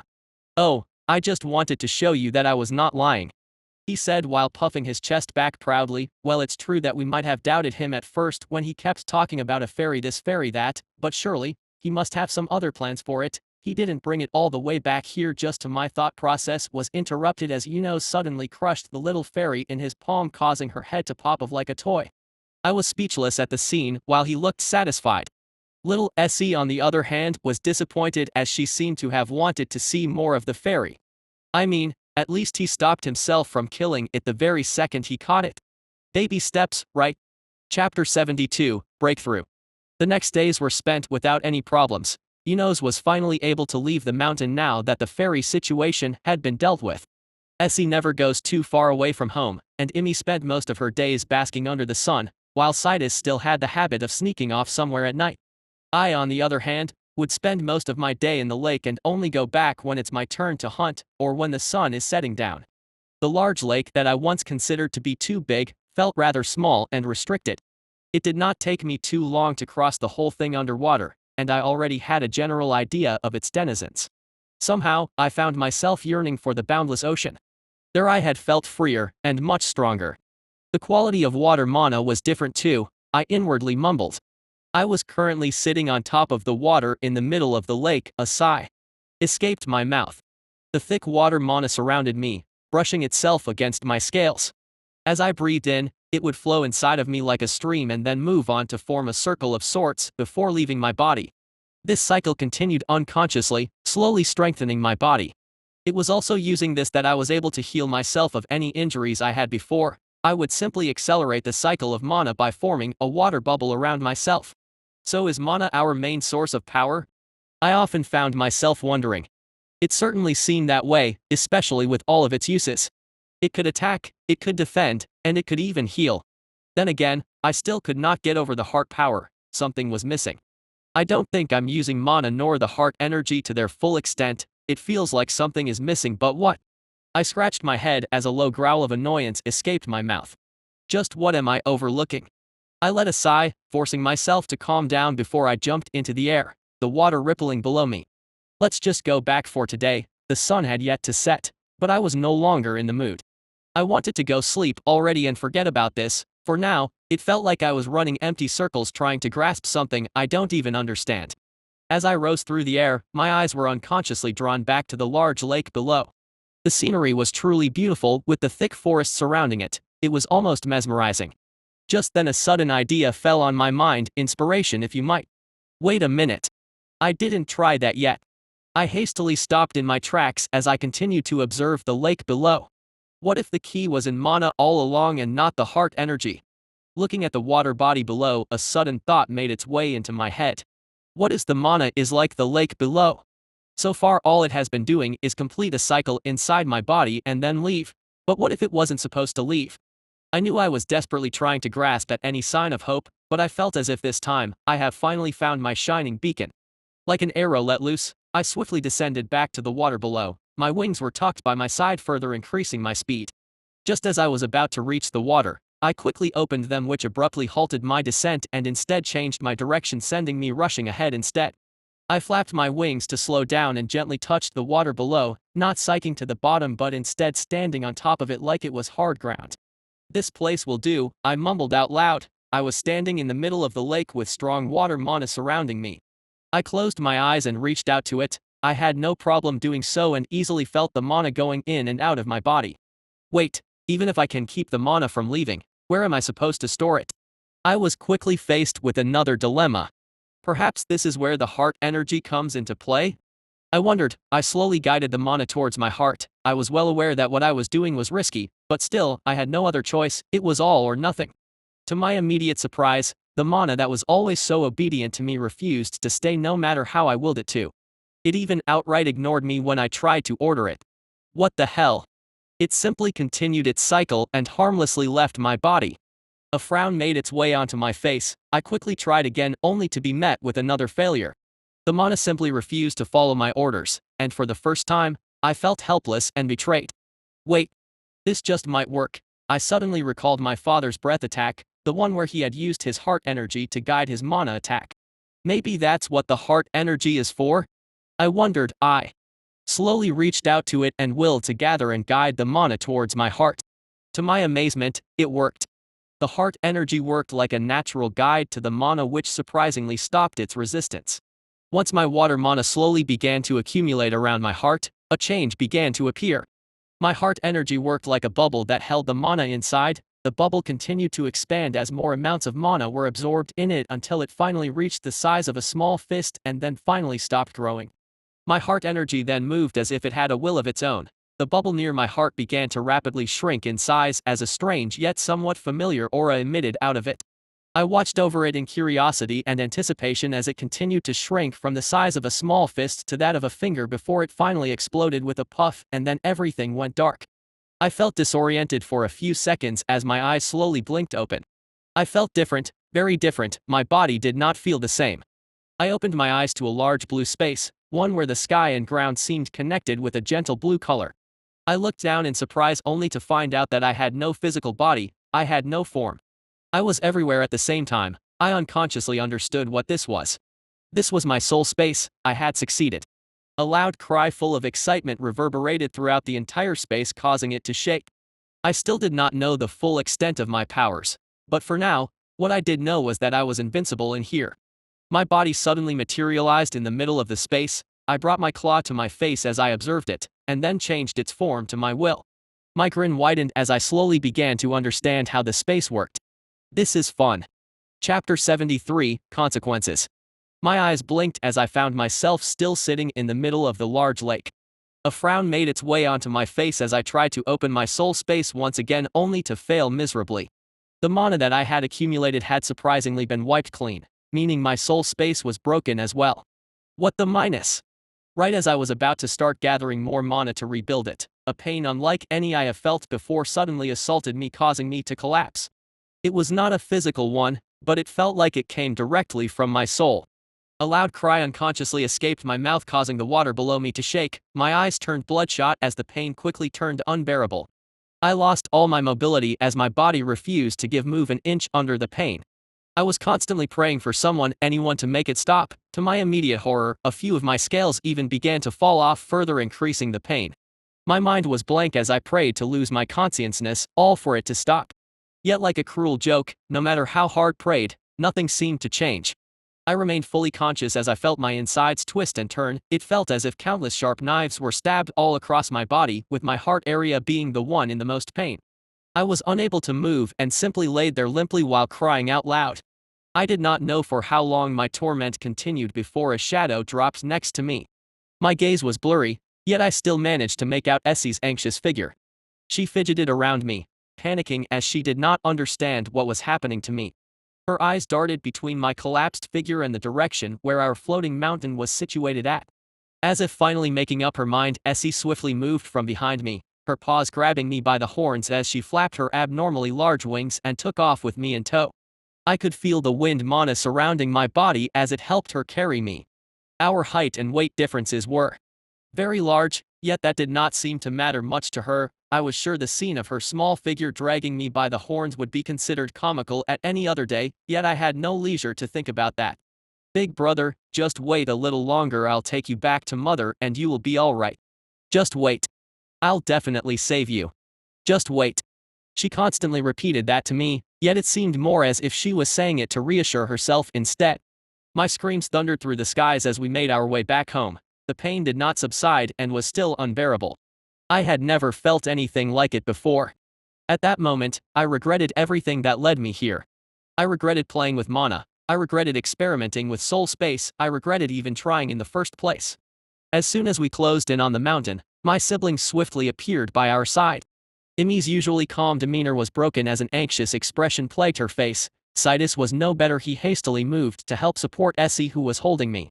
Yos's eyes were wide open in shock and disbelief as he saw my pathetic state. He was unable to move as his mouth hung open. What happened? Anxiously asked Citus. I don't know, I just heard Big Brother scream and found him like this, answered Essie with a stutter, her paws never quite leaving my horns. Let's take him to mother, hastily said Imi, before she hit Enos on the head. Snap out of it and help, she said, to which he quickly followed, his eyes still hazy in disbelief. I could feel all of their mana surrounding me as they tried to be as gentle as they could while carrying me. Mother was standing outside of the cave with a serious expression on her face as she watched us land. Mother. Something is wrong with Big Brother. Please save him, cried out Essie. Citus, who was right behind her, lowered his head to Mother. Imi and Enos did the same. Seeing that she was being too rash, Essie hastily lowered her head as well. Mother looked at them and then back at me before she spoke. Silly child, raise your head, she said, to which Essie gingerly looked up to face Mother's gaze. It seems like Ether tried to form his soul space. He also succeeded, albeit his success was short-lived, said Mother, causing all of my siblings' eyes to widen in surprise as they turned to look at me in shock. Mother had already informed them that should they want to apply for their rite of passage, that they had to obtain and master their soul space first. I already knew that from grandfather, so I wasn't too surprised. If he succeeded, how come he is like this, Mother? Asked Imi. While it is true that he managed to form his soul space, this child did not realize his limits and ended up draining it before it had been able to stabilize. What he is experiencing is the consequences of his rash actions, she said with a sigh. But Mother, you can help him, right? Jumped Essie, in a pleading tone. To that, Mother shook her as another sigh escaped her mouth. Soul space is a dragon's greatest strength and greatest weakness at the same time. I cannot intervene, the only thing Ether can do is wait it out until it passes. Bring him inside the cave, she added, to which my siblings hastily used their mana to bring me inside and gently set me down in a corner. They all watched over me with worried expressions. Essie was fidgeting as she buried her head under Emi's wing. Citus walked towards the deeper part of the cave, his figure seemingly merging with the shadows, yet I could still feel his gaze on me. Enos had a blank expression of disbelief on his face. He simply stood there watching over me. He was surprisingly calm, his usually over-enthusiastic demeanor was nowhere to be found. I, on the other hand, laid limply on the ground. My voice was hoarse from screaming too much, I had no more energy. The pain continued for what seemed to be a few hours. I was never quite able to get used to it. Finally, I slowly began to regain control over my limbs. The pain subsided, yet I had no power to move anything. Seemingly sensing that, Essie rapidly rushed to my side and licked my face affectionately. "You are okay, big brother, you are okay," she kept repeating that, to which I simply gave a tired, forced smile. Mother, who was sitting down near the entrance all this time, stood up and walked towards me. Her eye seemed to study my body before she nodded. "Do you know what you did wrong?"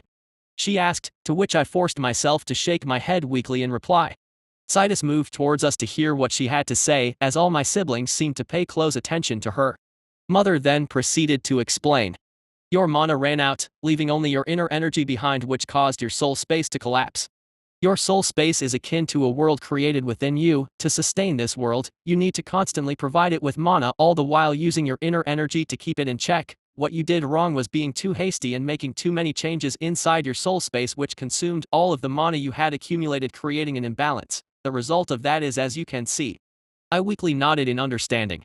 I wanted to ask Mother more questions, yet all the tiredness suddenly overtook me as my eyelids felt immensely heavy. "Let's just rest, heavens know I need it," and with that, I finally drifted into the blissful embrace of sleep.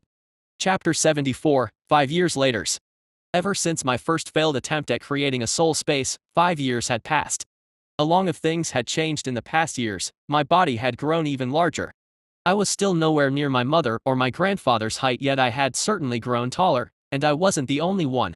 Citus and Imi had grown a lot as well. Both of them still looked like twins with opposite scale colors. Ino's got more muscular than ever. His body strength was able to pierce through a damn small plane with ease. Essie, on the other hand, was still the shortest out of all of us. She still very much enjoyed settled down on top of my head, between my horns. Everyone had grown stronger throughout the last few years. Little Essie's control over wind mana was incredible, so much that she was able to move our entire mountain using it. Granted, she only managed to gently nudge it, rather than push it, but that was still a testimony of her strength. Citus became almost impossible to find during the night. He would use the shadows to his will, wielding them to hide his presence. I had seen him hunt countless oblivious monsters that way, and it still brought shivers down my spine each time I did.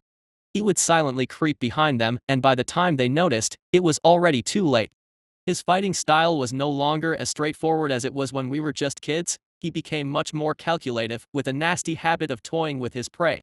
No matter the difference in strength between them, Citus always seemed to enjoy making his prey tremble with unease, afraid of where he might pop out next. Truly a nasty habit. I shook my head with a sigh, the water of the lake below jumping about around me as I laid basking under the warm sun. My mind soon wandered back to my siblings and how much they grew. Ino's obsession with training his physical body went beyond the realm of ordinary. He would purposely refrain from using his magic and hunt his prey using his physical strength alone. I had berated him about it when he first began this training, but eventually gave up, seeing how he seemed to have his mind set on the matter. I did not know how he did it exactly, but every day he would come back home with his body littered with wounds, and even missing some scales. He also picked up a nasty habit of hunting down fairies as his favorite pastime and keeping their tiny skulls on his side of the cave. I honestly had no idea where he even found so many, as I never once stumbled upon one in the past 5 years, while he managed to fill up an entire corner with their skulls, forming a miniature pyramid of sorts.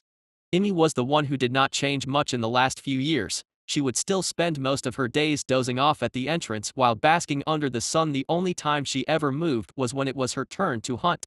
Speaking of which, another person that never moved was my mother. I didn't know why exactly, but Mother spent all of her time sleeping. While Imi would go for the occasional hunt, Mother, on the other hand, would sleep for months on end. Another strange thing was that I did not get to see our father in the past 5 years, not even once. I had asked my mother about it once, and she replied by saying something about a task assigned to him by grandfather where he had to take care of some mission far away. For some reason, the conversation grandfather had with the other adult dragons I overheard all those years back came to my mind. I guess it must have to do something with the adult brown dragon of that time. Another noteworthy thing was that I finally managed to understand the geography of our surroundings, and it went as followed. We were born in a giant barren mountain somewhere to the east of our current floating home. If I want to visit our birthplace, I would have to head east until I get out of the forest. There I will find the ancient city. I was strictly forbidden by my mother to go near there, hence that was the borders for the current me. Yet I still remembered the first time we left our birthplace when mother and father brought us to our home. We had passed by a gray mountain range where we met some strange shadowy monster. I had my speculations about those abominations, especially considering how they looked similar to the shades I met on my naming ceremony, though a lot weaker than those. I guess that would make sense why mother is not allowing us to go there, I mumbled in understanding. So east was as followed: forest, ancient city, gray barren mountain range, and then our birthplace. Now directly to our west, in the middle of the dense forest, on the other hand, was the giant lake where I spent most of my time. Further west was the ancient battlefield where I had met Amanita. I wasn't sure what was down south, as the thick forest seemed to extend endlessly. Turning my head north, however, was the direction of the Mountain of Beginning, the Dragon Road, and the King's Temple. That was the general idea of our surroundings. An interesting thing to note was the monster populace. The closer we are to our floating mountain, the fewer monsters we encounter, whilst the further we head away from it the more frequent the monster sightings become, with some especially strong ones near the borders east and south. The thing all of these strong monsters I encountered had in common was that a certain part of their body was obsidian in color, similar to that of the shades. It felt almost as if they were tainted by something.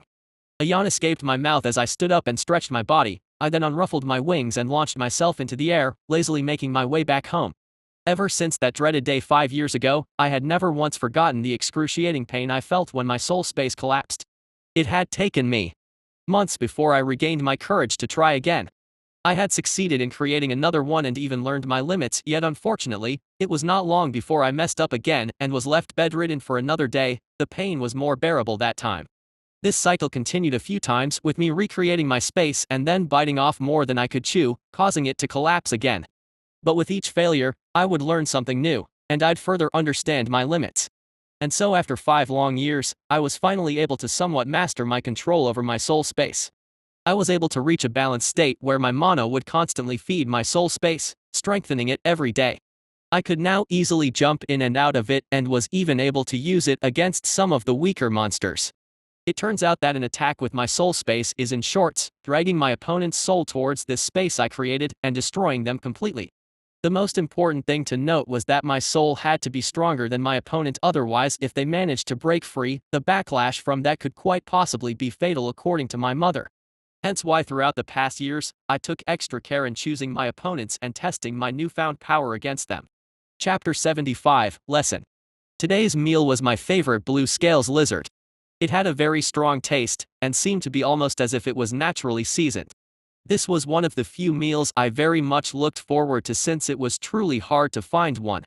I happily nibbled on a bone, savoring the taste while my eyes did not leave the newcomer who brought this feast after a long absence that lasted 5 years, my father. He had suddenly come back without any warning, bringing with him a variety of prey he must have hunted along the way.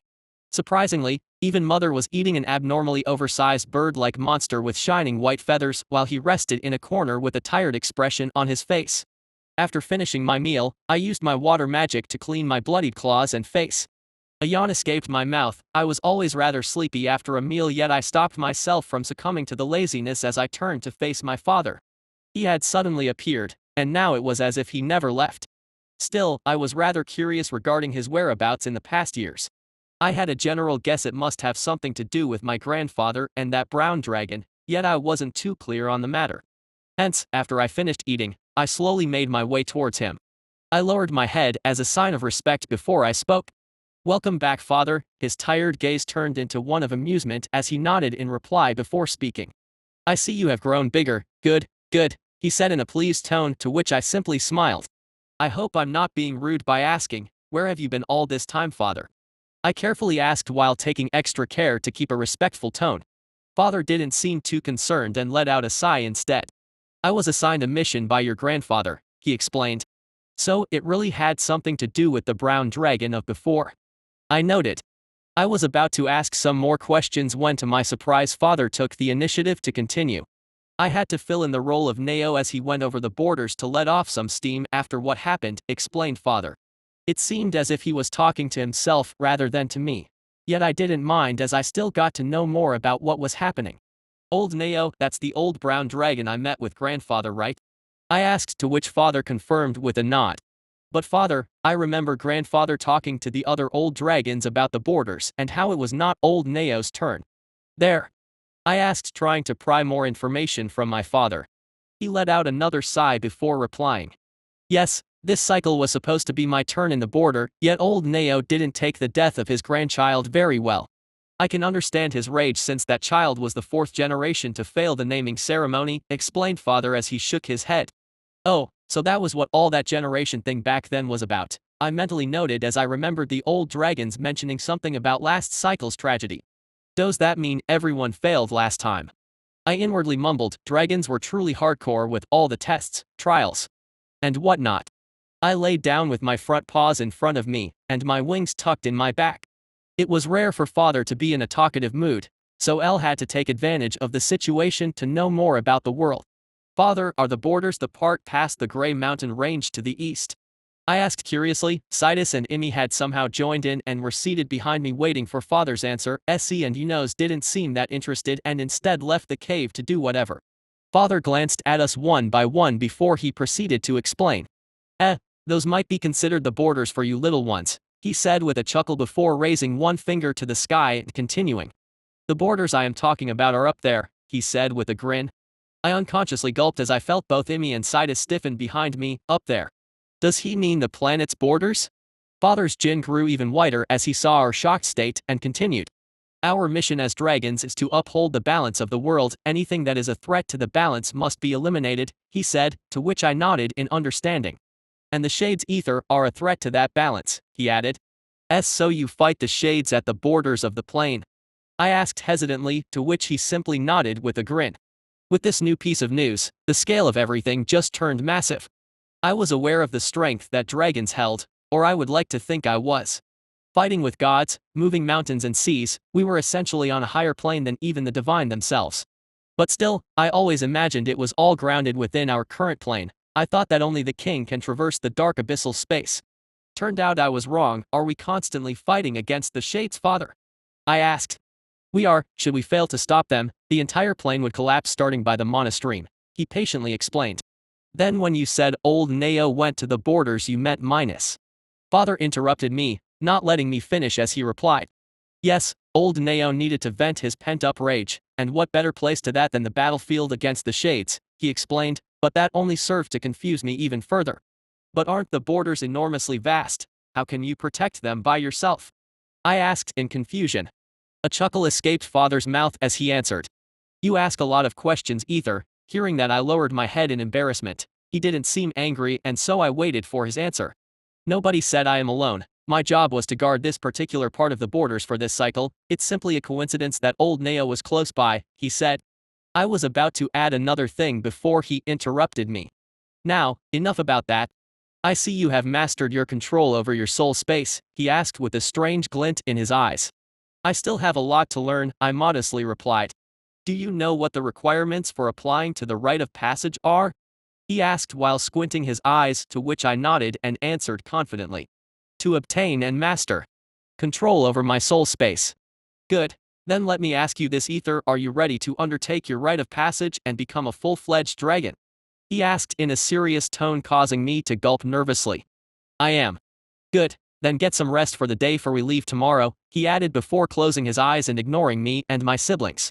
I turned around only to be faced by Sidus and Imi's shining eyes. Brother. What are these Shades you and father talked about? Asked Sidus, unable to hide his curiosity. And the Rite of Passage, do you already know what it's going to be? Jumped in Imi. Well, about that. Chapter 76, The Rite of Passage. That night, I went to sleep earlier than usual after I barely managed to shake off Imi and Sidus, who kept bombarding me with their questions. The next morning, I found myself standing in front of my father at the entrance of the cave. All of my siblings were there as well, alongside my mother, who came to see us off. You little ones need to hurry and catch up, else you'll be left chasing behind the back of your older brother, said father as he turned to glance at my siblings. His words seemed to affect Sidus the most, as I could see him gritting his teeth as he turned to look at me. Oh boy, here we go again. Saying that, father turned towards me and asked. I take it you are ready to go? He asked, to which quickly nodded in confirmation. Yes. I added. Good, then do your best to follow and don't lag too far behind, he said. So unlike the naming ceremony, this time I'll be flying by myself, not that I particularly mind, I inwardly noted before turning my attention towards my mother who was standing by the entrance, watching over me. I lowered my head in respect and spoke, "Mother, I will be leaving." At that, she gave a nod of approval before answering. "I bid you good luck, my child, and I pray to the king for your triumphant return," said mother in a surprisingly soft and gentle tone, causing me to deepen my bow. I then turned towards my siblings. No goodbye was needed between me and Sidus. As soon as our eyes met, and he already understood everything. Imi came closer alongside Essie. She rubbed her head against my side, while Essie affectionately licked my face, both wishing me good luck. "I will be waiting for you, big brother." "Good luck, brother." I thanked them with a smile before my gaze fell on Enos. He was standing next to mother with his head raised high and his back straight before he let out a roar. My smile widened as I recalled him sending me off the same way during my naming ceremony, and so I simply nodded at him before turning towards father. Father only looked at mother once and spoke, "I'm off," to which she nodded, and then turned back towards the cave. He then flapped his large wings, causing dust and rocks to fly off as he quickly took off into the sky, his large body rapidly moving in the distance. I didn't dare delay any longer as I quickly summoned a water pillar to promptly launch me into the air, following after my father. Our difference in size was very clear as I struggled to keep up with him. Father didn't seem like he was even trying, quite the opposite, he appeared to intentionally lower his speed so I wouldn't fall behind. Our destination was the north. The flight proceeded in silence as I didn't have the energy to ask any questions since I struggled to keep up with what I thought was a fast pace. Shockingly, it took us an entire day before we finally left the forest and managed to reach the familiar Dragon Road within the first rays of the new day. This just went to prove the large gap that existed between me and my grandfather. The last time he took me here, we had arrived in a matter of what seemed like mere minutes, an hour at best, yet for me, it took an entire day. I was sure that father could have arrived way earlier had he not intentionally lowered his speed. "I still have a long way to go," I shook my head with a sigh. Our flight over the Dragon Road continued until what I assumed was halfway before father suddenly dropped to the ground below. I quickly followed after him. From then on, we walked instead of flying. I remembered grandfather saying something about how I should walk the next time I visit the Dragon Road by myself instead of flying. Interesting, when I was with him we flew all the way to the temple, yet now with father, we dropped halfway. Is it due to the strength of an individual, or is it because of one's social standing? I wasn't very sure about that since I was still unfamiliar with the rules of the Dragon Society, hence I could only assume. We continued on our way. This time, since we were on foot, I was able to observe the statues better than before. The one thing I noted was that they truly were too lifelike. Had it not been for the obsidian color of the statues, I would have without a doubt had a hard time figuring out if they were real or not. Another thing I could feel now that I didn't feel back in my last visit was the pressure. It wasn't as heavy as standing against grandfather or father's bloodlust, yet it was still undeniably there. A strong and steady type of pressure, one that made me feel a sense of respect towards all of these figures that I had never met before in my life. We continued our walk, and along the way, my father would occasionally stop in front of a few sculptures, seemingly reminiscing about some memories. Friends, maybe? Comrades. Grandfather did mention that most of these honorable ones fell during the Great War. I wonder, was this Great War the one that decorated that large door inside the temple? And did father participate in it as well? I still had a mountain of questions I wanted to ask, yet now did not seem like a proper time for that, so I refrained from doing so and silently followed after father instead. With most of my attention on the countless sculptures that decorated the road, we quickly arrived at the entrance of the large temple. Father took the lead with me closely behind him. The familiar yet intimidating sculpture of the king greeted us as we both lowered our heads in respect. This time I did not do anything stupid and didn't raise my head to stare at it. Instead, I silently followed after my father. We did not follow the same route I used when I came here with my grandfather. This time we went through a relatively smaller corridor that opened into a large but completely desolate room. I was curious, yet I controlled myself and simply followed after my father, patiently moving into the center of the empty room. I raised my head. The ceiling was a dome-shaped one with the drawing of a dark blue river flowing from one side to another. Strange, as soon as we were standing in the center, father suddenly unleashed his mana as a towering pillar of flames rose to the ceiling.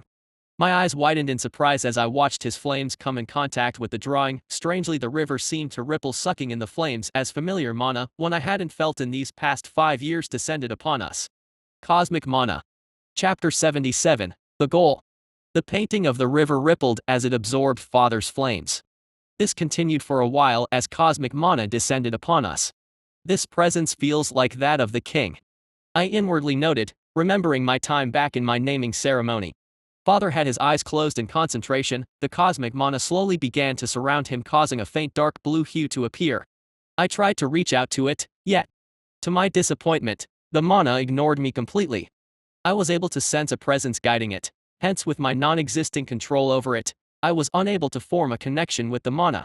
So it's the king that's wielding the mana. I wondered as I watched over the entire ordeal with undisguised curiosity. After what seemed like a few minutes, the mana suddenly moved towards me.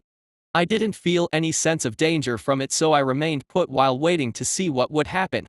The cosmic mana slowly flowed inside my body and moved straight towards my soul space. Seeing that I panicked, grandfather had said that soul space is a dragon's greatest strength, but also his greatest weakness. And with the pain of mine collapsing before still fresh on my mind, I was not willing to take any risks. Father must have sensed my anxiety as he spoke in a reassuring tone. "Fear not, Ether, accept the king's blessing," he said, causing me to pause momentarily. Despite my nervousness, I forcefully refrained from doing anything rash as I followed after the mana. Once inside my soul space, the previous desolate blue world shook as the cosmo mana began to gather right in the middle, forming a sculpture of a dragon, or at least what should be a dragon. The sculpture was unfinished, with only the lower part created while the rest was missing. I was confused as I saw that. At first my guess was that the statue was that of the king himself, yet taking a closer look at it, it strangely seemed to resemble me more than anything. Although only the lower part was created, I was pretty confident that it depicted me and not anyone else. With a frown, my eyes blinked back to reality as I turned my gaze towards my father and asked, "May I ask what is the meaning of this, father?" I asked while trying to sound respectful, to which he answered with a nod. "That is the blessing bestowed upon you by King. It helps you strengthen your soul space, and in rare cases where one has a second affinity, yours, in particular, is an extremely rare one, an affinity with one of the pillars of existence. The blessing will help you create a bond with the mana, though you will have to succeed in your rite of passage to get the entirety of it, for as it is now still incomplete," explained father, to which I nodded with a serious expression. "The rite of passage? What sort of trial is it, father?" I nervously asked. "Did the king inform you of it?" Added. A hearty laugh escaped father's mouth as he looked at me with an amused expression. "The king? Haha. Who do you think you are, little one? The king cannot be bothered by simple matters such as these, he is busy with more serious ones. We only came here to get his blessing before we depart," he said with a grin. "Eh? Then does that mean the one that will pick my trial is not allowing me to continue?" father interrupted. "That's right, the one to pick your rite of passage is me," he confirmed with an ominous grin, causing a shiver to run down my spine. "Then, if I may ask, father, my rite of passage, what is it?" I nervously inquired, to which father's grin further widened. "That would be to destroy the puny land the humans call the Pia Kingdom," he said, causing my eyes to widen in shock. "To destroy a kingdom?" I muttered. "What's wrong, Ether? It's nothing but a bunch of lower life forms. They brought this upon themselves," he said with a frown. I was not bothered by the fact that my mission was to exterminate an entire kingdom for humans. My conscience was clear, to me that was a dragon, they were the enemy.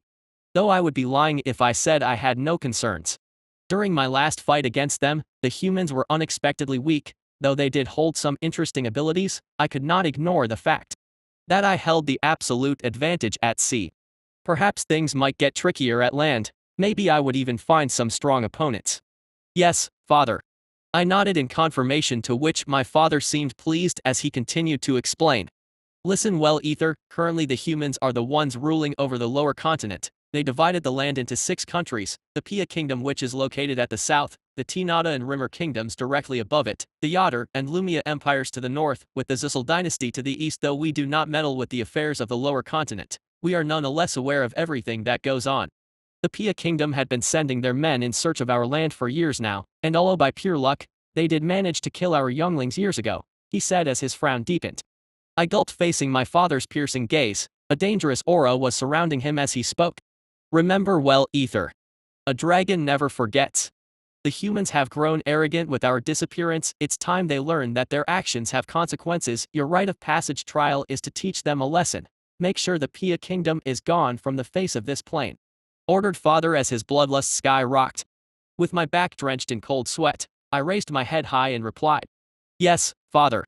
He seemed pleased with my answer as he nodded and continued.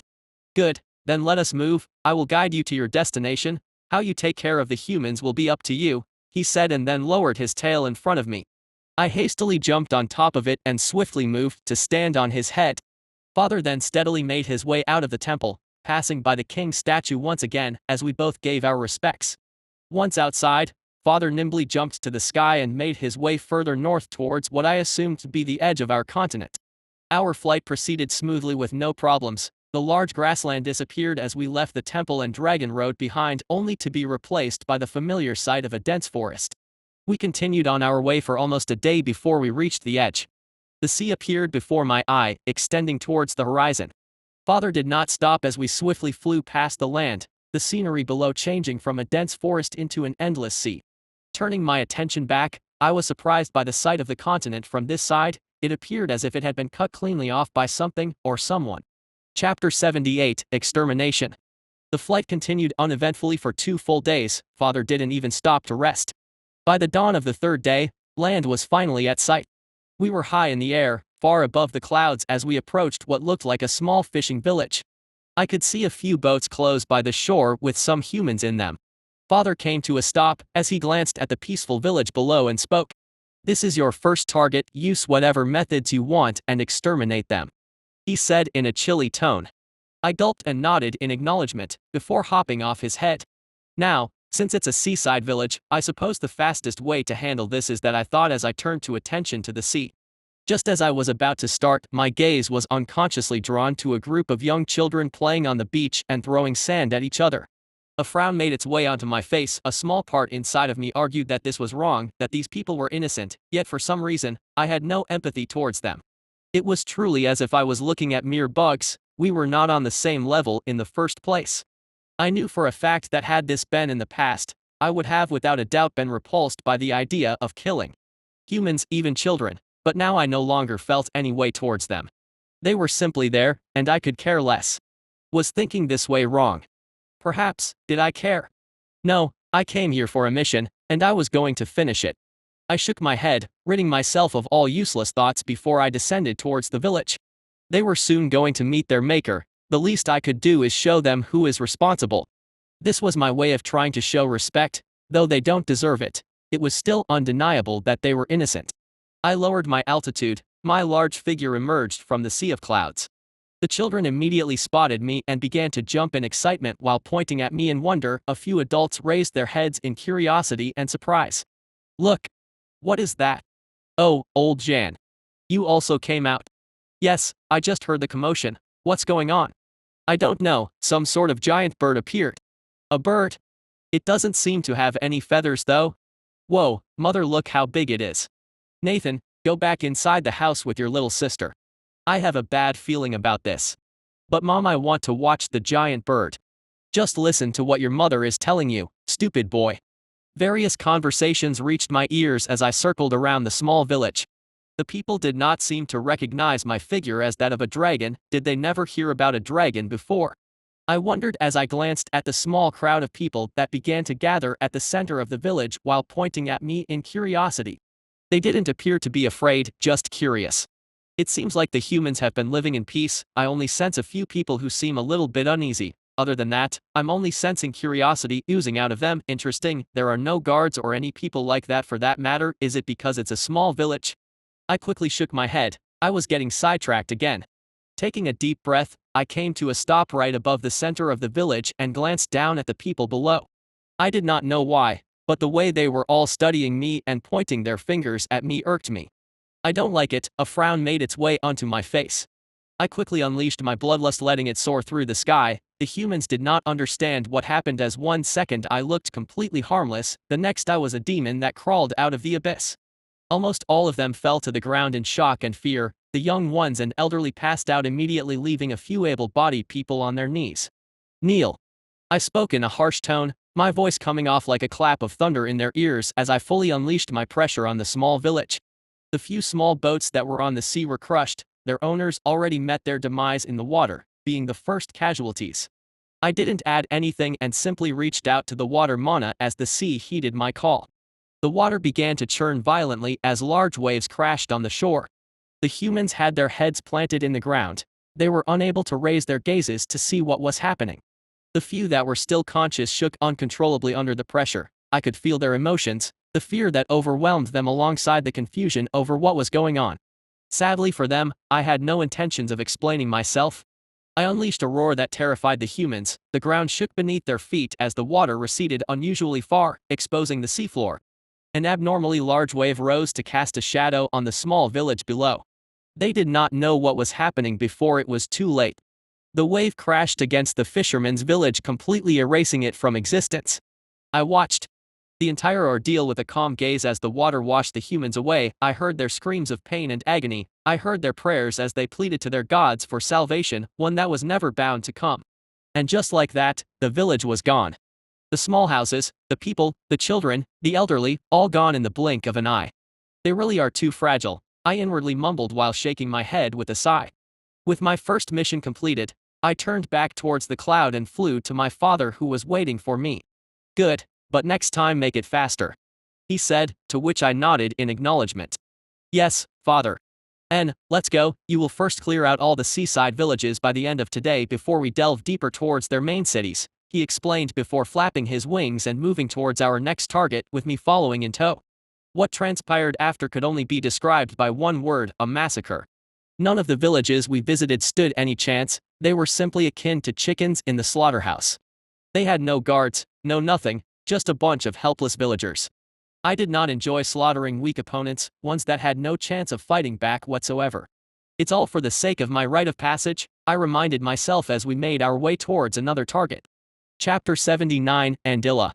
Taking care of the seaside villages was easy, though I did not enjoy the process. It had to be done according to my father. And so, the only thing I could do was follow his orders. My father had explained that this was the only way humans would learn and that we had to set an example. Unlucky for the Pia Kingdom, that example happened to be them. Now that we had already taken care of the small targets, it was time to move for the big ones. And by that, I mean their main cities. The Pia Kingdom was not a particularly big nor strong kingdom. According to my father, it could only pass as average. The reason this average kingdom could survive is due to its advantageous geographical location. The kingdom had the sea behind it, and a giant mountain range standing in front of it, acting as a natural barrier that repelled the Tinada and Rimmer kingdoms from turning their fangs against it. Still, I was confused. If the land is a no-go, why not try to go by sea? And so I asked my father, to which the answer was surprisingly simple. First was the fact that no kingdom was very advanced when it came to their navy. The second point was the sea monsters. Hence, with these two factors, the Pia Kingdom was able to enjoy the peace that was otherwise lacking for the other countries. I was quite surprised by how much my father seemed to know about the human continent. He was aware of the situation in all the kingdoms and empires, their alliances, their wars. Hell, he even told me about some of the royal families. When I asked him how did we manage to gather so much information when we seldom interact with the lower continent, he simply smirked and said that we dragons know everything. And I had to admit, he looked pretty dang cool saying it.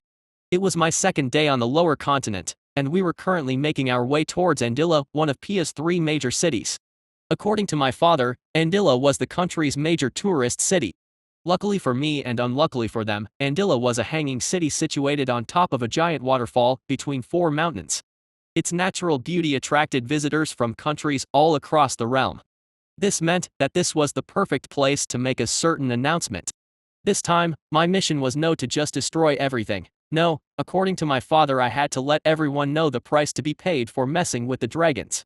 The flight towards Andilla was uneventful. The lower continent was truly a peaceful one. At least from my point of view, it was. We didn't encounter any monsters along the way, no abominations whatsoever. Our flight continued unhindered until we reached Andilla.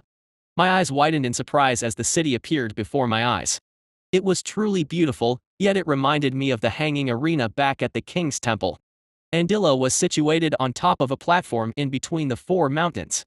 From each mountain extended a giant thick chain, which helped keep the platform steady. A faint metallic-colored shield surrounded the city. A frown made its way onto my face as I could see the disturbed flow of mana. Are they using magic to help keep the city in the sky? I asked my father in curiosity.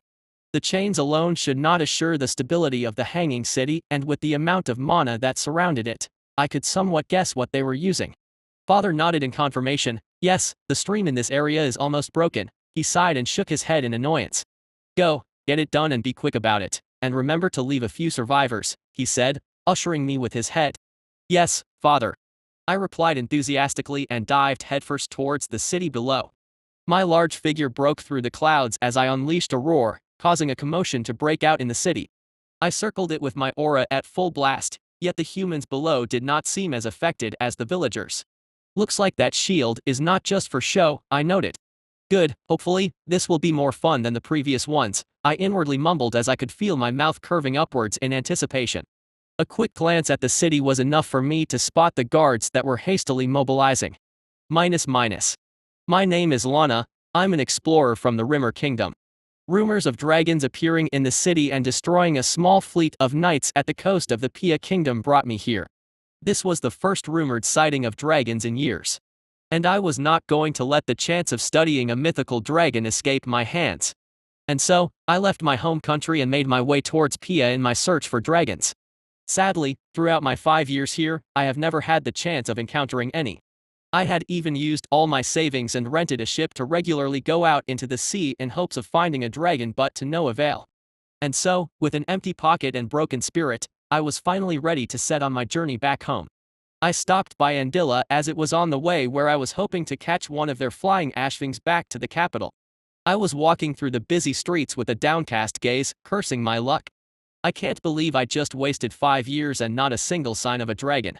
I spat on the ground in annoyance as I adjusted the large bag on my back. A sigh escaped my mouth as I reached the ashwing station. The oversized one-eyed birds always creeped me out. I usually tend to avoid using them, yet now with news of the war between Rimmer and the Yotter Empire intensifying, I had to go back as fast as I could. I was about to approach one of the owners when the city's shield suddenly glowed brightly, and extremely heavy pressure descended on the city as a roar echoed from behind the clouds. I could feel my heart threatening to jump from my chest as I unconsciously turned my gaze towards the sky. And there it was, a beautiful majestic blue dragon circling the city. An aura of strength surrounded it, causing my eyes to widen and my jaw to drop. "Why?" I unconsciously muttered. I had traveled everywhere in search of a dragon only to find nothing, yet now that I was finally ready to leave, one suddenly appears before my eyes. Is this faith? I mumbled as a huge smile made its way to my face. I could see the people panicking as the guards hurriedly mobilized. The mana fluctuated as I was even able to sense the famed mages appear in the city skies. Yet I could care less, my eyes were glued to the blue dragon that leisurely flew across the sky. How beautiful. Chapter 80, The Fall of Andilla. I continued circling the city, my eyes scanning the guards below. My attention was drawn by a few robed figures that were standing in the air above the buildings. Just looking at them gave me a nasty feeling, as I could sense the disturbance of the mana surrounding them. They all had haughty expressions on their faces, yet I could feel that deep down, they were frightened out of their wits. The only reason they were able to stare at me with their fake courage was the shield that gave them a sense of safety and security. The guards that looked akin to knights rode what appeared to be one-eyed oversized birds. They circled the robed figures while brandishing their weapons, ready to defend their city should make any move. The crowd of people below was split into two sides, one were those that were scared and panicking. They ran back to their homes for cover while peeking out of their windows. The second side were those that were watching the whole scene in curiosity and surprise. It seems like they still don't quite realize the severity of their situation, I inwardly mumbled before coming to a stop right above the city. The guards and what I assumed were the mages did not make any hasty moves as they fearfully kept their eyes on me. Well, let's just get this over with. Closing my eyes, I reached out to the water mana. Almost immediately a water pillar rose like a sharp arrow from the river below towards one of the giant chains that held the city afloat. The mages had no time to react before the chain broke under the sheer pressure of my attack. Andilla shook and began to sway as the abnormally large chain fell towards the waterfalls below. A few buildings tumbled over, injuring and perhaps killing some people, yet I was barely getting started. Surprisingly, the mages reacted rather fast as they shot towards the side where the chain was broken. I could sense the mana bend under their will as they forced it to help them stabilize the city. The mages glowed brightly as they used their magic to balance Andilla, while a few of them shot a few attacks my way. The attacks passed through the city shield harmlessly and lunged towards me. I could have easily dodged them, had I wanted to, yet I didn't. I was curious to see if the attacks had any impact. And so I let the mana balls hit me straight in the chest, causing a small explosion to follow as a dust cloud hindered my vision of the city. I could hear the humans cheer loudly, thinking they got me. A frown made its way onto my face. Aren't they underestimating me a bit too much? I grumbled. Their attacks did not even leave a scratch on my scales. I flapped my wings, breaking through the dust cloud. The mages' faces were terrified as I suddenly appeared. The citizens that were celebrating moments ago turned silent as I lunged towards another giant chain. This time I did not use my magic, and simply rammed against it with pure body strength. A loud bang followed right after as the large chain broke, causing the already unstabilized city to wobble even harder. The mages glowed brighter as they did their best to try to keep Andilla afloat, yet it was only a matter of time before it went down.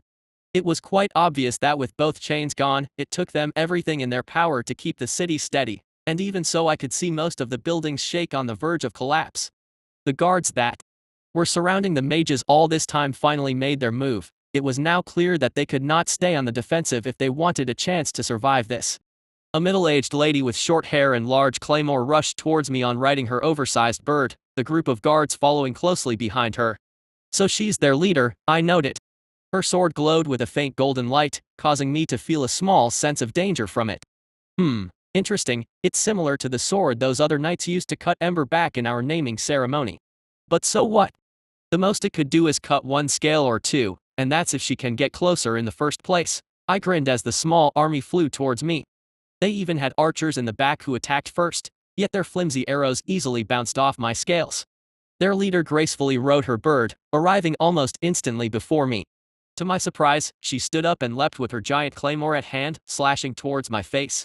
Her attack was swift and decisive, yet unfortunately for her, it was still too slow in my eyes. I easily dodged the captain and rushed towards her soldiers. I wanted to save her for last. Once her attack failed, her bird immediately flew under her, quickly catching her falling figure. She let out an enraged roar as she turned her gaze only to see me decapitating her men. I didn't even have to use magic, I simply danced between them using my claws and jaw to cut limbs and tear off heads. The sky above Andilla quickly turning into a mist of red as the bodies of the guards alongside their oversized birds began to fall from the air and into the waterfall below. The captain hastily rushed towards me, trying to stop me from killing her men, yet I easily dodged once again and proceeded to exterminate them before her eyes. I could see the rage in her eyes as she kept screaming while trying to catch me. I shook my head in disappointment at her pathetic sight. She should have not rushed headfirst. Perhaps this was a good strategy if their opponent were other humans, but as a dragon, their formations were useless in front of me. It did not take long before the small army was no more. I could hear the screams full of panic from the citizens below as they rushed to evacuate. A few similar large birds flew away from Andilla carrying their passengers. I simply looked at them go and did not move to stop them. My goal now was to spread fear amongst them, so it was all right if a few of them escaped. Why? My attention was caught by the screaming captain as she glared daggers at me, her claymore shaking in her hands from rage. I harumphed and replied with a deep voice, causing her eyes to widen in shock. She must have not thought that I could understand her and that I could talk. You humans have crossed the line, we dragons never forget, I said, my voice booming through the sky into the ears of all those present. The captain seemed confused as she opened her mouth and closed it a few times before she asked, "See, crossed the line. What did we ever do to you?" She screamed, her voice full of anger and resentment. "You have killed two of our own, and so I came to repay you. Die and atone for your sins, for you dared bare your fangs against us." I growled. Father had said that I was to spread a message and sow the seed of fear throughout the ranks of the humans. The fact that they have killed two of our own was not wrong. Two younglings, one green and one red, had lost their lives in the naming ceremony a long time ago, and the humans never paid for that. Well, Father did say a dragon never forget, so I guess I can use this, I mentally noted. Well, Father did say a dragon never forget, so I guess I can use this, I mentally noted. Chapter 81, The Fall of Andilla 2. It was beautiful, the mana that seemed as if it was dancing around the blue dragon as he summoned a pillar of water, swiftly breaking one of the large chains holding the city together. I struggled to keep my balance as everything began to sway, yet my eyes never quite left the dragon's figure. Even the famed mages did not seem to have an easy time holding the city up by themselves. I watched with wide open eyes as a few of them sent their attacks towards the dragon. He didn't even attempt to dodge as an explosion broke out, followed by a small cloud of dust that hid his figure. The people cheered loudly in happiness, thinking they had him, while the mages all had smug faces. But I knew. I shook my head as my lips curled upwards in excitement. He is coming. I could feel my heart thumping in excitement as his large figure broke through the dust cloud, silencing the crowd. The dragon went straight towards another chain. I watched in shock and awe as he used his body to break through it as easily as a hot knife cutting through butter. I momentarily lost my footing and tumbled over as the city began to shake, buildings collapsed while the mages started to glow brighter, pushing themselves to their limits in vain attempts at holding the city up. It's futile. He is playing with us. It was obvious. I could see it. The dragon wasn't even serious. He could have easily ended this in one attack, but he didn't. Instead, he was toying with us. So this is a dragon? I unconsciously mumbled, amazed at the outrageous display of strength. Andilla was famed for its endurance. It was deemed an unconquerable city across the continent. Yet here before my eyes, that same city was on the verge of collapse, all by the hands of a single blue dragon. Amazing. I had no words to describe what I was feeling. It was all worth coming all the way here. The city guards must have realized by now that they could not remain on the defensive, otherwise, if even one more chain breaks, then the city would go down into the large waterfalls below. The mages were useless at the moment since they were using all of their strength trying to stabilize Andilla. I watched unblinkingly as the guards captain led the charge while riding on her Ashfing's back. I had to admit, she was truly graceful as she rushed towards the blue dragon. The captain then jumped off the one-eyed bird's back and slashed her giant glowing claymore, aiming at the dragon's head. He easily dodged her blow, and instead of finishing her off, the dragon lunged at the small army of guards. What followed could only be described as a massacre. No one was his match as he weaved through their ranks, harvesting lives with each swing of his claws. The sky seemed to turn momentarily red as it rained blood and mangled corpses. Faced with such a gruesome scene, the citizens panicked as they began to rush, trying to evacuate the city. Tri flooded the streets, fighting to get on the back of an Ashfing. I ignored them and instead watched the blue dragon with bated breath. Dragons are truly in a plane of their own. His affinity with magic is unreal, while his body strength is simply ridiculous. Truly a beautiful creature, I inwardly mumbled. There was no way I'd run away, especially not now that a real dragon is so close to me. There were simply too many things I wanted to know, too many things I had to learn.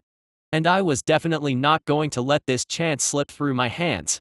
I reached out into my back pocket and pulled a shining gray magic stone. Closing my eyes, I willed the wind mana to gather at my feet, raising me into the air as I left the crumbling city. Below, with the danger of me getting squished to death by a collapsing building or the panic-stricken crowd out of the way, I flew a distance away towards one of the main mountain peaks that surrounded Andilla and carefully landed while keeping my eyes glued on the blue dragon. The magic stone turned into dust, slipping through my fingers as the wind carried its remains away. This is a great spot. Now I can see everything clearly. I can't wait to go back and tell everyone about this. I'm sure they won't believe me, but I turned to glance at the ruined Andilla before shaking my head. At least there is proof now. The guard's captain was looking at me with her eyes full of shock and resentment. You attacked us for something that happened before most of us were even born. She yelled. Her glowing claymore trembled with rage as she seemed to have a hard time containing her anger. Fee, I harumphed and refrained from adding anything. I reached out to the mana as a sharp icicle instantly appeared and shot towards her with unprecedented speed. The captain barely had time to raise her claymore to block, yet it was futile. A loud cry of pain echoed through the sky as her arm was instantly pulverized, sending her glowing weapon towards their waterfalls below. Her oversized bird seemed to have been hit by the shockwave of my attack as he plunged downwards as well, taking her with him. I didn't care much for what happened to her as she disappeared. Turning my attention back to the almost ruined city, a wide grin made its way onto my face. The robed mages were glowing very brightly as they struggled to keep the city afloat, but now with all the guards gone, they were completely vulnerable. I was already bored from playing with them, hence I rose even higher into the sky and opened my mouth as a spinning blue orb suddenly appeared. The sky seemed to dim as the orb began to spin, shining with a bright blue hue. What best way to end things, if not with a dragon's breath? The orb rushed towards Andilla, leaving a streak of blue in the sky. The mages and the citizens that failed to evacuate in time watched in horror as my dragon's breath made contact with the city's glowing shield, instantly cutting through it like paper before it continued towards the middle of the city. For a second, the world seemed to go silent before a blinding explosion ensued. It was so bright that I had to shield my eyes for a second. The sound of it was deafening as the once glorious city collapsed completely, sending giant rocks towards the large river below. It's done, I inwardly mumbled as I watched Andilla disappear. This was our first true warning. From now on, Pia was already doomed. With a final glance, I flapped my wings and made my way back to my father, who was still waiting for me. With this target gone, it was time to move to our next one. Chapter 82, Nord. With the fall of Andilla, father and I made our way towards the Pia Kingdom's second major city, Nord. According to my father, Nord was the second most populated city in the kingdom, right after the capital Onita.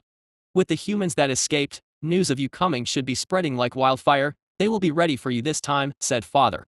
I nodded with a wide grin and replied, even better, perhaps this time it'll be more fun, I said, to which father chuckled and answered, it's good to be enthusiastic, but never underestimate your enemy. Ether, an animal is most dangerous when cornered, and that's especially true when it comes to the humans, he explained in a serious tone. Yes, father. I nodded with a frown as I sensed the mood change a bit. Grandfather had also told me not to underestimate the humans. Did something happen in the past? I wondered. It was honestly quite hard for me to believe that humans could ever be a threat in the face of a dragon's strength. Still, as father mentioned, it was best to never underestimate an opponent. And so, even though I did not hold them in high regard, I was still going to give it my all and hit them with everything I got. My eyes wandered to the ever-changing scene below. The Pia Kingdom was a mountainous country, with various peaks of all shapes and sizes all across the land. It's no wonder they used those oversized birds to travel. It's practically impossible to move about otherwise, I noted. We were drawing closer to Nord when suddenly, father shot towards the clouds above where he disappeared. His voice reverberated in my ears as he spoke. We are almost at the borders of Nord. From here on you are on your own, he said. A frown made its way onto my face at that. This was the first time he left before the city was in view. This made me wonder. Did something happen? As if to answer my question, my scales suddenly tingled as a sense of danger washed over me. I hastily swerved to the left, narrowly avoiding an abnormally large spear. What the hell was that? I cursed. I squinted my eyes trying to spot where the attack came from. I didn't even sense any bloodlust from the attack, which almost made me miss it. A frown made its way onto my face. Far ahead was a group of soldiers riding those oversized birds. The soldiers were not alone. A group of robbed mages accompanied them as they carried what seemed to be a giant crossbow. So that's what it was. My frown deepened as I felt my blood boil in anger. I can't believe I missed that. I was mad at them for daring to attack me, but more than all, I was mad at myself for almost falling for it. I was about to lunge forward to attack them when the small army hastily retreated with surprising nimbleness. One moment they were here, the next they were already gone. No matter, they can run but they can't hide. The best they can do is fall back to the city, I noted as I flapped my wings and made my way towards my second target, Nord. Unlike Andilla, Nord was situated on the ground, surrounded by mountains from all sides. Its position could be considered advantageous to defend from ground attack, but when it came to aerial ones, it was simply a sitting duck. As soon as I appeared, a large glowing shield suddenly appeared around the city. This one seems a bit more sturdy, I noted. Trying to keep my distance, I scanned the city below while contemplating which approach I should use. Andilla was located on top of a giant waterfall, which meant water mana was abundant. Here, on the other hand, things were completely different. Just then, the sound of another giant spear breaking through the air reached my ears as I rapidly dodged, an enraged roar escaping my mouth. The range on those shits is insane, I grumbled. It was truly annoying. I turned my gaze towards the edge of the city where a tall tower was situated, so that's where they put them. I quickly scanned the area, all the while keeping my attention on the giant crossbow. It looks like they only have one, so that means I just have to be careful and deal with it first. I flapped my wings, rising higher in the sky before I dived headfirst with my wings tucked by my side. The humans instantly shot another spear my way, yet I was too fast. The wind howled through my ears as my heart began to race in excitement. The clear sky was suddenly filled with giant icicles that rushed alongside me as I made my way like an arrow towards the glowing shield. A large boom, followed by an ear-deafening explosion, arose as I penetrated the glowing shield and landed in the middle of the city, causing massive cracks to appear on the ground. Screams of pain and horror filled my ears as I raised my head and unleashed a bloodthirsty roar. I glanced downwards at my bloody palms, which I used to break through the shield, and then turned my attention to the area surrounding me. A few giant icicles had penetrated the city's defensive formation as well, some causing a few buildings to break, while others left a trail of mangled soldiers on the ground. To my surprise, the guards this time seemed better trained than the ones back in Andilla. They swiftly surrounded me from all sides, with their swords and shields at hand. I did not spot any civilians whatsoever, only soldiers. Did they evacuate them already? I wondered. I would be lying if I said I wasn't impressed. It had barely been 1 day since Andilla had fallen. No matter what, they shouldn't have had enough time to prepare. No matter, let's just finish this. Countless water balls, alongside several icicles, suddenly appeared out of thin air and lunged towards the soldiers encircling me. A few fell immediately, yet to my surprise, a large number of them remained standing. I frowned as I glanced at their glowing shields that were somehow able to nullify my magic attacks. Interesting. Archers. Attack. My attention was instantly caught by the loud voice of what looked like the commander. A tall bald old man with an impressive gray beard stood at the back and was barking orders. 2 large twin swords were sheathed on his back. At his order, a wave of glowing arrows seemed to blot out the sky as they shot towards me. I coldly harumphed and summoned a water bubble that wrapped around my body. The arrows were unable to penetrate it and lost their momentum before they fell harmlessly on the ground. Not giving them any time to act, I used my tail to clear out the area around me, forcing the soldiers back a few paces. Some of the unlucky ones were crushed and sent flying. Turning my attention back to the old commander, I shot forward, appearing almost instantly by his side, and slashed at him with my claws. To my astonishment, the old man moved with surprising grace as he effortlessly dodged my strike. His men were not so lucky as their screams echoed through the air.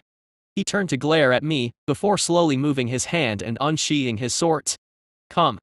Chapter 83, Soul Attack. The bald old man brandished his twin blades with a bloodthirsty gaze. He turned towards his soldiers and spoke in loud voice. Leave the close-quarter combat to me. Everyone support me from behind. He quickly barked a set of orders as I watched with an intrigued gaze. The soldiers moved with discipline as they made a formation of sorts surrounding us. How arrogant does he think he can handle me all by himself? I don't know about this support he is talking about, but if it's those flimsy arrows, then it's not going to work. I frowned, my blood boiled in anger as I felt myself being underestimated. I took a deep breath to calm myself down before I instantly lunged towards the soldiers to my right. I used my wings to help boost my speed and almost instantly reached them. With a swift claw slash, a few dozen unfortunate souls dropped dead. Before I could continue, however, the old man hastily moved to block my attack with his swords, protecting his men. Fall back. What did I tell you? From the back, damn it. He yelled as my attack set him flying. Surprisingly though, he seemed relatively unharmed. I sense a peculiar power surrounding his body, I noted. His twin blades were glowing, a dangerous aura enveloped them, causing me to frown. It seems like mana, but then there's something else with it. My frown deepened as I felt the strange power to be somewhat familiar. Where have I felt that before? I wondered. The old man moved nimbly as he twisted his body mid-air and landed on his feet while stabbing his blades on the ground to stop himself. His soldiers heeded his command and moved further back. I was about to lunge forward towards them once again when his speed seemed to double, appearing almost instantly before my face. I was momentarily surprised at his sudden attack, yet still managed to raise my claw to protect my face. A tinge of pain caused me to growl as he left a small gash on my palm. He was smart. As soon as his attack landed, he swiftly retreated out of my range. Now! He yelled, to which the sky was once again blotted by a sea of glowing arrows. I instantly summoned another water shield, causing them to lose their momentum and fall harmlessly to the ground. Yet as soon as I removed my shield, the old man almost instantly reappeared once again, as if he had been waiting for me. This time, he aimed at my left wing. I managed to narrowly dodge his blow, yet one of his swords grazed my side, cutting a scale off.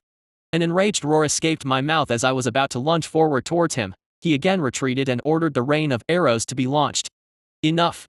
I growled, my voice reverberating like thunder in everyone's ears as the ground below me turned into ice. With me at its center, the temperature in the battlefield quickly dropped to freezing levels, with the ground turning into a complete iceland. The ice crawled towards the soldiers, instantly turning them into ice statues, freezing them to death in their spots. To my surprise, a few of the strong ones managed to somewhat resist while using that strange power. The mages that hovered in the air were still fairly unharmed, while the old man seemed unconcerned. His entire body was glowing brightly, as his large beard moved about with the wind. He stood with his back proud while staring at me with eyes full of defiance. Interesting, looks like not all of the humans are weak, I said as my mouth curled upwards. I must have looked like a demon that crawled from hell for the surviving soldiers, as I could see them shivering in fear. The city now appeared as if it was in the middle of winter with all its frozen buildings and low temperature. I didn't mind, quite the opposite, very much enjoyed the cold. The humans, however, not so much. Go back from where you came from, dragon. We have never done anything to offend you, yelled the old man.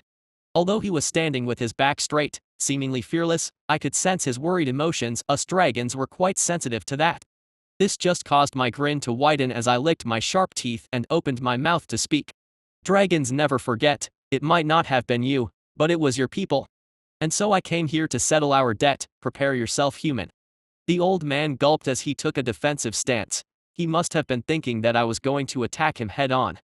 Fee, why should I? I reached out to the mana as a water ball suddenly appeared around his head. This caused him to panic for a second before he used his strange power to nullify it, yet that moment was all I needed. I closed my eyes and reached out to my soul space. The old man's gaze instantly turned into a horrified one for the first time. Like a raging ocean, my soul space lunged towards him, promptly swallowing him inside. The soldiers only saw their commander's face turned white in fear before he dropped limply to the ground. I was extremely careful in attempting a soul space attack, since should anything go wrong, I would be quite simply fucked. Hence why I used the moment when the commander's guard was down to instantly launch my attack. He was not expecting it, and so was unable to defend against it.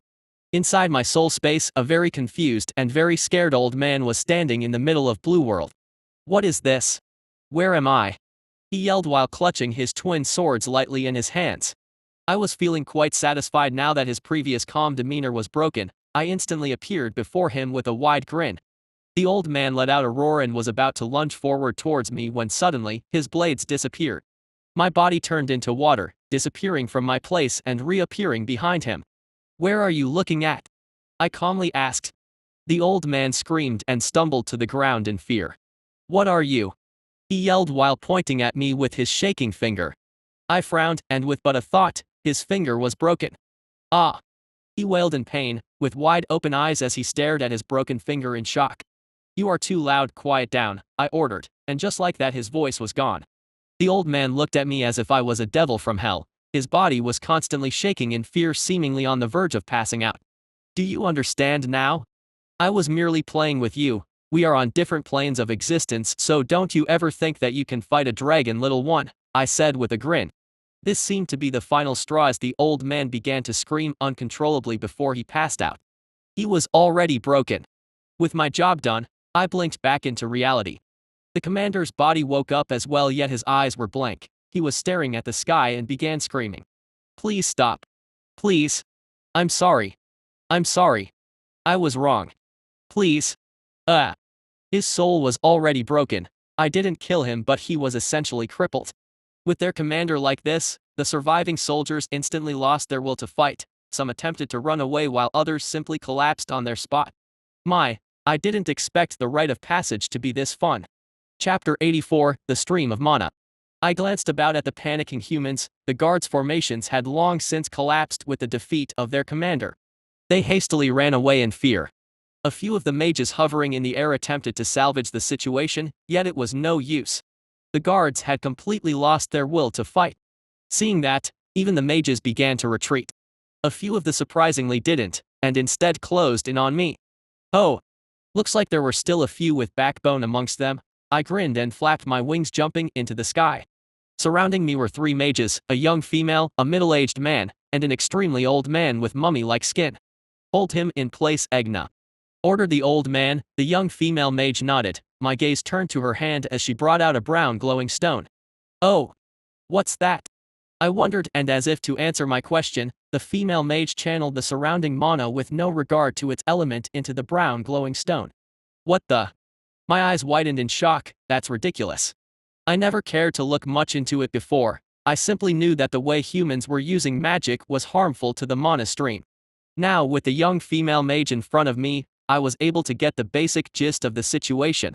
In that second, the mage had certainly willed the mana against the stream itself. She did not use a single element, but instead brought all of them into the brown glowing stone in her hands. I watched in surprise as the various elements changed into earth-based mana once inside the stone. What is the meaning of this? I was shocked by what I was seeing. Is this the reason why their use of magic is harmful to the stream? I wondered as the brown glowing stone in that second began to shine even brighter. A frown made its way onto my face as I sensed a disturbance in the flow of mana below me. I effortlessly dodged out of the way as countless large thick tree roots broke through the ground of the city and shot towards me. The female mage seemed surprised that her attack had failed, as I could see her eyes widening in shock. Yet before I could do anything, the middle-aged man mage made his move. He similarly brought out a big red glowing stone and forcefully infused a large amount of mana into it.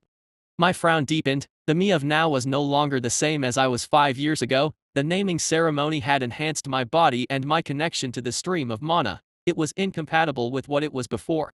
And that was exactly why I could see it clearly now. What they were doing was wrong. No, it was bad. I somewhat understood after seeing it up close. The humans seemed to have a completely wrong idea when it came to how the mana worked. The act of gathering countless mana strands from various elements and forcefully changing them into another one using those strange stones, that was the problem. Can they not sense the different elements? I quickly shook my head to rid myself of such distracting thoughts. Now is not the time to be thinking about that. Just then, the big red glowing stone shattered in the hands of the middle-aged mage, turning into dust. Immediately following that, my scales tingled as I felt a great disturbance above me. The sky suddenly brightened as a large pillar of fire descended upon me. Boom! A large explosion swiftly followed as the area surrounding us was instantly flattened. The various buildings disappeared. I frowned as I watched the old bald guard commander get engulfed in flames before he as well disappeared. A large dust cloud followed, hindering everyone's sight. "Did we get him?" asked the female mage. The mummy-like old man remained quiet as they rose high in the air to scan the dust cloud. "That was my strongest attack, master. I'm already spent," added the middle-aged mage while gasping for air. None of them could see me, but I could see them. How could I not, with all the disturbance they were causing to their surrounding mana? That previous attack did not do any damage to me. It doesn't come close to grandfather's fire, I thought as a shiver run down my spine while I remembered his first trial.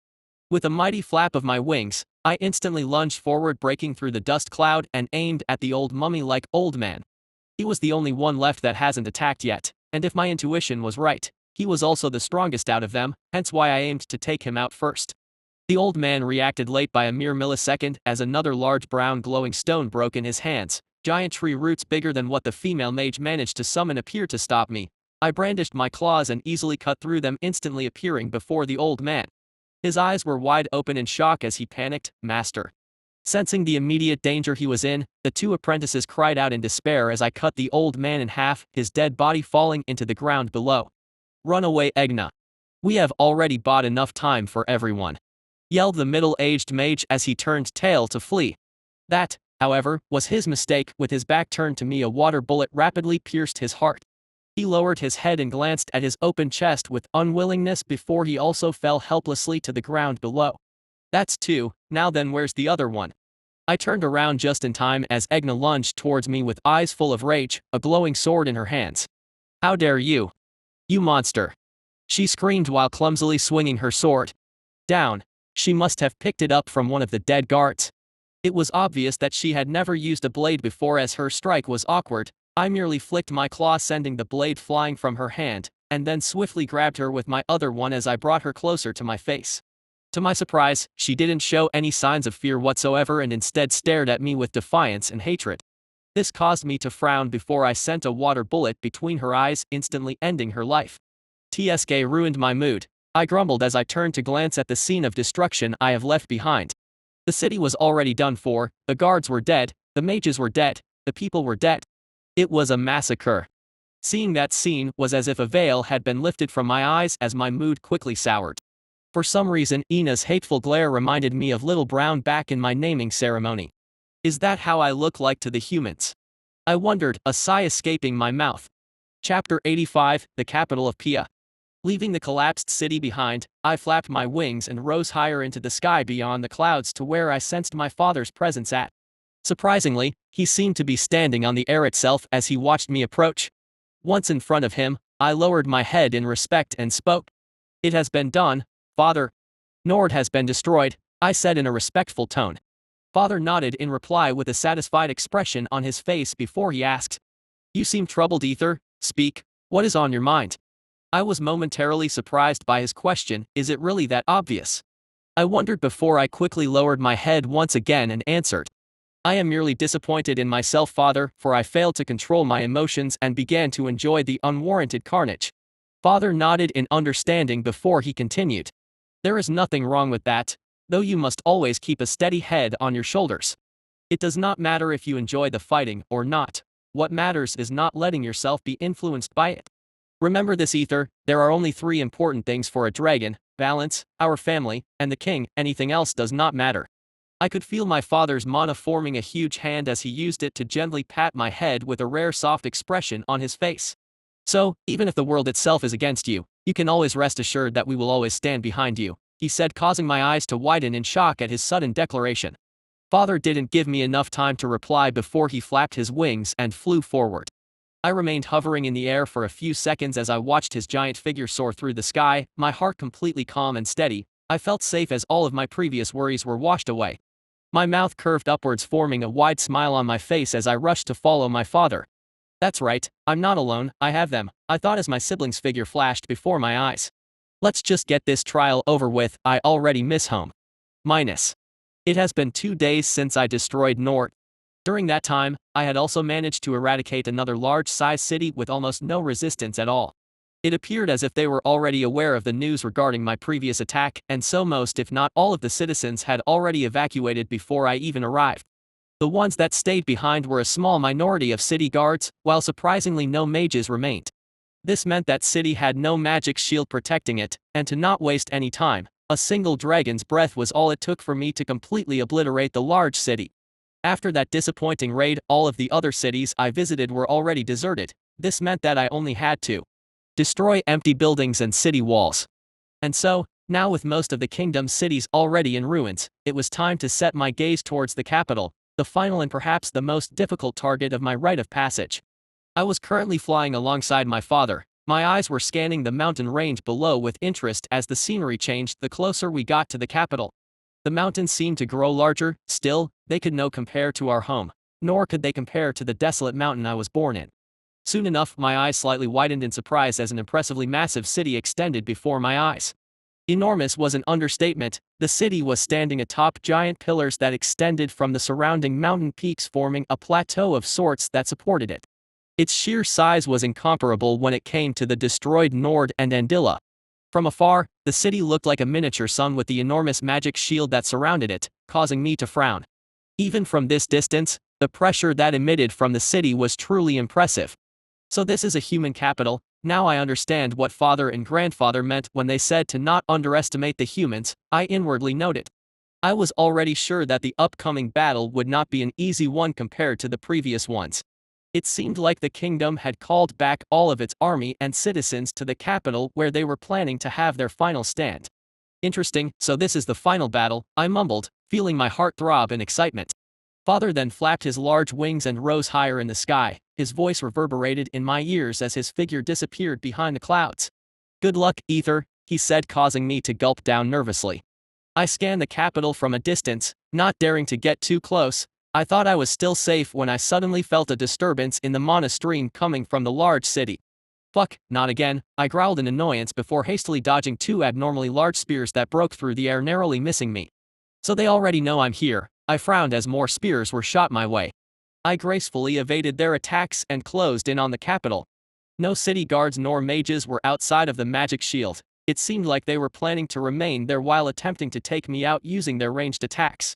I could feel several mana disturbances as I soared through the sky above the capital and let out a roar that sounded like the clap of thunder, causing a few people to collapse from fear. Most of the city and guards and mages remained steady, however, their eyes full of determination as they glared daggers at me. Hold steady, men. I could hear the commanders yelling as they tried to raise the morale of their troops. The ranged attacks continued, yet none of them landed. Still, they were able to keep me at bay, which was an impressive feat in itself, though unfortunately for them, physical attacks were not my specialty. I guess this a good time to test out that thing, I inwardly mumbled. Before I set off to complete my rite of passage, I had visited the king's temple and received his blessing. At that time, I didn't truly understand what it was and have been trying to figure out the secret behind that strange Cosmo Mana sculpture inside my soul space ever since. I think I somehow figured it out. Well, hopefully this goes well. Chapter 86, The Battle of Pia. I constantly dodged the barrage of glowing spears sent towards me from the city. A few magical spells were mixed in between the attacks, yet none of them were truly dangerous to me. Still, the shield that surrounded the capital was a pain. I reached out to my soul space. The previously bare blue world had a single statue with only the legs in the middle of the world. It was a strange monument, yet the interesting part was not the fact that it was incomplete, but the cosmic mana that seeped out of it. This was the blessing of the king that I had been granted before I left for my rite of passage. I slowly and carefully reached out for the cosmic mana in the incomplete statue when it suddenly began to glow a faint dark blue color. The cosmic mana then quickly rushed out by itself like a tidal wave. My eyes blinked back into reality as I dodged another large spear. It was then that I felt a strange tug coming from the sky above. No, not the sky, but beyond that. In that second, I felt as if I was connected to an extremely vast world, far beyond what I was familiar with. The cosmic mana inside my soul space stirred as the incomplete sculpture glowed even brighter. I could feel it was the reason behind that strange tug in my soul. My eyes widened in surprise as I felt the cosmic mana reaching back to me almost as if asking me for my intentions. I gulped down hard in excitement and asked for its help in taking care of the city's shield. Heeding my request, the cosmic mana then moved. I could feel a small, almost invisible thread of mana leave my body before a pillar of said cosmic mana abruptly descended towards the city shield out of nowhere. I watched in awe as the dark blue pillar broke through the clouds and made contact with the shield, causing it to glow brightly before it disappeared. There were no ground-shaking explosions, no space breaks, no collapsed buildings. Heck, I didn't even see any casualties to the guards below. One moment the magic shield was there, the next, it was gone as if it had been sucked by a black hole. The humans must have been shocked since the barrage of glowing spears stopped as they stared in disbelief at the slowly disappearing blue pillar of cosmic mana. Holy, that was an overkill, I inwardly mumbled before I tried to reach out to the cosmic mana once again, only for me to frown as it no longer responded. Well, I'll be damned, what a waste of attack, I grumbled in annoyance. Cosmic mana was truly stingy. My request had been to break the magic shield around the city, and it did just that. I was sure that the previous pillar had the power to completely obliterate the capital, yet it didn't. It was as if the mana had restrained itself and simply fulfilled my request without any additions. I refuse to believe that mana is not conscious. How the hell would you explain this then? I sighed. It seemed like I had an affinity to a troublesome element. Flapping my wings, I launched myself towards the city now that the humans started to panic. The city guards were riding their oversized birds while encircling the mages. Water materialized around my body, dancing like a blue snake. Attack. Someone screamed, to which the guards followed. They brandished their weapons and closed in on me before they all were suddenly sent crashing into the ground below. Their bodies alongside that of their mounts were instantly mummified. The small army that suddenly attacked me was immediately annihilated. My attack was quite simple. I simply sucked out all of the moisture from their bodies. Water was truly an overpowered element, and I was slowly figuring out more ways to utilize it. Seeing the number of people that had suddenly died, the remaining guards and mages moved back as I could feel the disturbance in the flow of mana. The robbed mages surrounded themselves with a shield of mana, each mage using a different element, while the guards, interestingly enough, used a different type of energy, the one that felt familiar, yet I still did not know what it was. No one dared to approach me. Their eyes were wide open in fear as I could feel all of their emotions. They were struggling to remain in their positions, as I was sure all of their instincts were screaming at them to run, yet they still stood their ground. For that, they were already worthy of my respect. Yet the fact didn't change that they were all going to die today. With them too afraid to come closer, I instantly rushed forward, targeting the mages. The guards seemed to come out to their senses at that moment as they cried out and moved to face me. Leading the charge were two commanders with a strong aura surrounding them. They each held a two-handed longsword and attacked from both sides while riding on their oversized birds.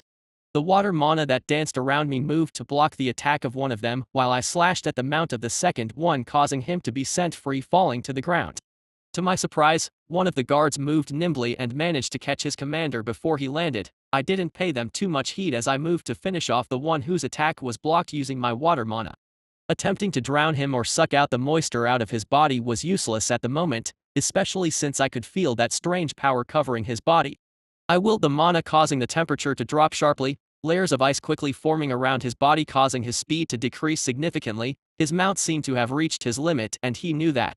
The commander then went for a suicidal attack as he stood up and jumped towards me. The strange power that coated his body seemed to be going out of control. A frown made its way onto my face as my scales tingled. Whatever he was trying to do was bad. I hastily twisted my body mid-air and attacked using my spike's tail, sending him flying back towards his men. His eyes widened as he glared at me unwillingly before an ear-deafening explosion occurred. The crazy bastard blew himself up. I was honestly quite surprised by his resolve, yet unfortunately for him, his attack had failed, and instead it was their side that suffered immense casualties. I was about to continue towards the mages when suddenly, the flow of mana around me changed. I had no time to react before an abnormally large cage made out of thick green vines instantly appeared around me, locking me in place and preventing me from flapping my wings as it tied my limbs closely together. This caused me to be sent crashing towards the buildings below, instantly flattening a few with a loud bang. Damn it, that hurts, I groaned as I struggled to break free. It seemed like I was still a bit too careless. Chapter 87, The Witness. My water magic was surprisingly weak against the vines cage that bound me tightly. I could hear the humans yell out in excitement as the guards raised their weapons triumphantly in the air. My gaze moved to the mages, who all had serious expressions on their faces as they struggled to retain their control over the cage. It was only a matter of time before I broke free, and they must have felt it since one of them yelled out, "Hurry up and get him. We can't hold him for much longer." He sounded desperate as beads of sweat trickled down his forehead. His shout seemed to bring the guards back to their senses as they all rushed towards me from all sides like a flood, each group led by a commander with a strong aura. "They underestimate me too much," I inwardly mumbled with a chuckle. An ice dome suddenly rose from the ground, protecting me inside of it as blocking their attacks. The guards were pushed back by a barrage of sharp ice arrows from all sides. A couple of their commanders managed to block my magical attacks using their swords and shields that were coated with that strange power, as they steadily approached my ice wall. I paid them no heed as I battled against the vines that bind me. My muscles bulged as a deep low growl escaped my mouth. Their magic was surprisingly resilient. I could feel the mages feeding the vines more mana to keep me trapped, yet it was not enough. With a roar, their magic suddenly exploded as I broke free. My ice wall quickly turned into a water slash type of attack that I sent in all directions, further pushing the guards back and taking care of a few unlucky ones. The area around me was immediately flattened as all buildings turned into rubble. Just then, a group of mages flew to my side holding glowing magical stones in their hands as they used them to channel the mana. "Annoying," I growled, faced with giant sharp earth spikes that sprung from the ground. "How pointless," I shook my head as I allowed the attack to land.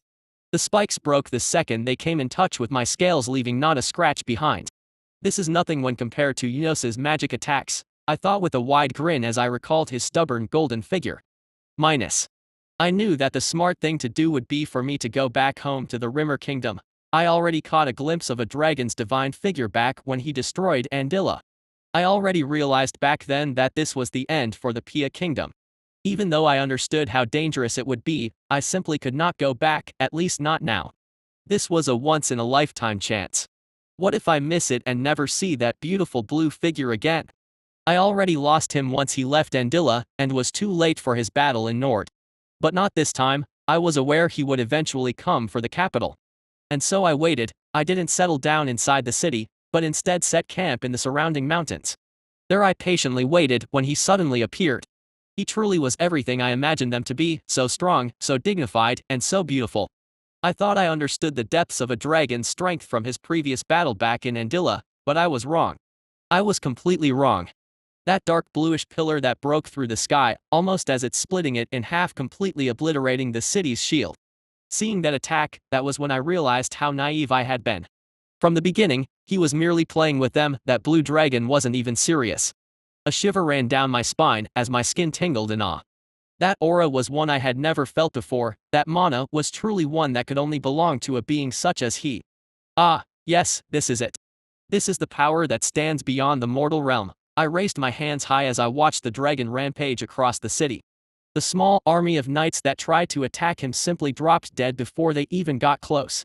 Oh. What was that? He didn't use that attack before. I got to write that down. I mumbled as I settled my bag down on the ground and rummaged through it before I grabbed a hold of my notebook. I can't believe I get to see all of this unfold before my eyes. I was truly too excited as I constantly took notes from the fights unfolding before me. We Humans know almost nothing about the dragons besides the tales of legends. This was a chance for us to learn. The fight seemed to have reached its peak when the mages suddenly made their move. A frown made its way onto my face as they unleashed a high-tier large bind spell, summoning a large cage that sent the dragon crashing down to the ground below. My hand momentarily stopped writing as my frown deepened. The blue dragon's element seems to be water, and if we go by what we know, water is weak against the earth elements. Interesting, so this applies to the dragons as well? I noted. It was then that the blue dragon summoned a giant ice dome protecting him from the knights that tried to take advantage of the situation. How fascinating. Even when he is bound, he still has the power to control the mana freely. It's almost like he needs no concentration whatsoever to wield it. It did not take him long before he easily broke through the high-tier spell. That was when I knew that Pia was already doomed. I shook my head as a few mages tried to launch a sneak attack at his side using earth spikes, yet that didn't leave as much of a scratch on his scales. Under my expectant gaze, the blue dragon seemed to disappear from his place. He moved with such a speed unbefitting his large body, and swiftly appeared before the mages who failed their attacks. They had no chance to scream, dodge, or do anything before they were swallowed whole. This scene seemed to cause the knights and the remaining mages to momentarily hesitate, and I didn't blame them. The enemy was not a being we as humans could defeat from the start. This battle, no, this country was already doomed when they offended a dragon. The only thing I can do is to stand witness as the impenetrable Pia kingdom falls. Chapter 88, The Humans. The mages fell helplessly before me, their magic failing to cause me any damage whatsoever. At first, I still had my worries that they could use another type of spell similar to the one that bound me. Although it was for a brief moment, they still managed to bring me down to the ground. That in itself was an achievement worthy of praise. Yet unfortunately for them, it seems like that spell was already the highest they could manage. The two mages that attempted to launch their sneak attack at my side were killed as I instantly swallowed them whole. I was no longer the same as I was before my naming ceremony. My body and magical strength were now leaps and bounds beyond what it was before. Not only had my name affected my physical body, effectively strengthening, it had also vastly improved my connection to the stream of mana, which in turn meant a sharp increase in my ability to wield it. It was not an exaggeration if I was to say that I had no limits when it came to wielding water mana. Perhaps if I had such things, I was yet to reach them. Had I truly wished for it, I could have simply willed the ocean itself to engulf the entire Pia kingdom, completely eradicating it out from the map. Theoretically, it was possible. Though I refrained from doing so for a few reasons. One was that it was impractical. The shield that surrounded the capital, for example, could withstand my water magic attacks for a while without breaking, which meant that my water magic was not strong enough to destroy their defenses in one go. This meant that I would have to sit down and watch the kingdom drown under a massive tsunami for what might be days, perhaps weeks before it finally falls. I had no patience to wait that long, all the while doing nothing but watch, which brought me to my second reason. Although one might call it a childish one, I did not care. Fighting like I was doing now was more fun. Enjoying the thrill of battle, battling the mages and the knights, raiding the human cities. Though I did not want to admit it, I had grown to like the fights. I did not care for the weak, harmless civilians. No, when it came to them I held no interest whatsoever. It was the knights with their strange energies and the mages with their different magical understanding that excited me. Once the two mages died helplessly, the people below cried out in panic, their expressions full of despair and sorrow. The civilians must have already sensed it, the imminent destruction of their city. The knights were no better. Perhaps this was the reason why they frantically lunged towards me from all sides, looking like a tide of small ants trying to take down a giant. A small part of me empathized with them. Their home faced destruction. With it gone, they would have no place left. This was their final stand, whether they liked it or not. They were all forced to fight. Faced with the overwhelming odds against them, some people despaired and fell to the ground, prostrating themselves to me and to the gods while they prayed for salvation. Others simply broke down into maddened laughter. Mothers held their children close, fathers wept in grief, all the while the brave knights and mages waged an epic battle in the air. Various magical spells illuminated the blue sky as they flew over the city and crashed against me. Sadly for them, they simply lacked the ability to harm me. Their magic was not on the same level compared to mine. On the other hand, it was surprisingly the knights with their strange energy and glowing swords that proved to be a danger. Though their physical strength itself was weak, that strangely familiar power they used was dangerous. If wielded by a true master, it could prove problematic to me. Hence why I no longer bothered going after the mages, since they could no longer launch any high-tier spell as they did before, and instead, I targeted the knights. I quickly gathered the water mana from my surroundings and formed a ring that surrounded my body. I then hastily launched an attack that extended outwards towards them like a whip, instantly taking down a few dozen knights alongside their flying mounts. Still, this was not enough to completely deal with them. And so, with the water magic dancing around me like a blue snake, I rushed forward to meet my enemies and used my claws, jaws, and tail to reap their lives. Although my figure was quite large compared to theirs, I was still faster in terms of speed. And so, the knights were helpless. None of their attacks landed anywhere serious. The ones that did were met with my sharp claws and spiked tail and were sent flying down to the ground.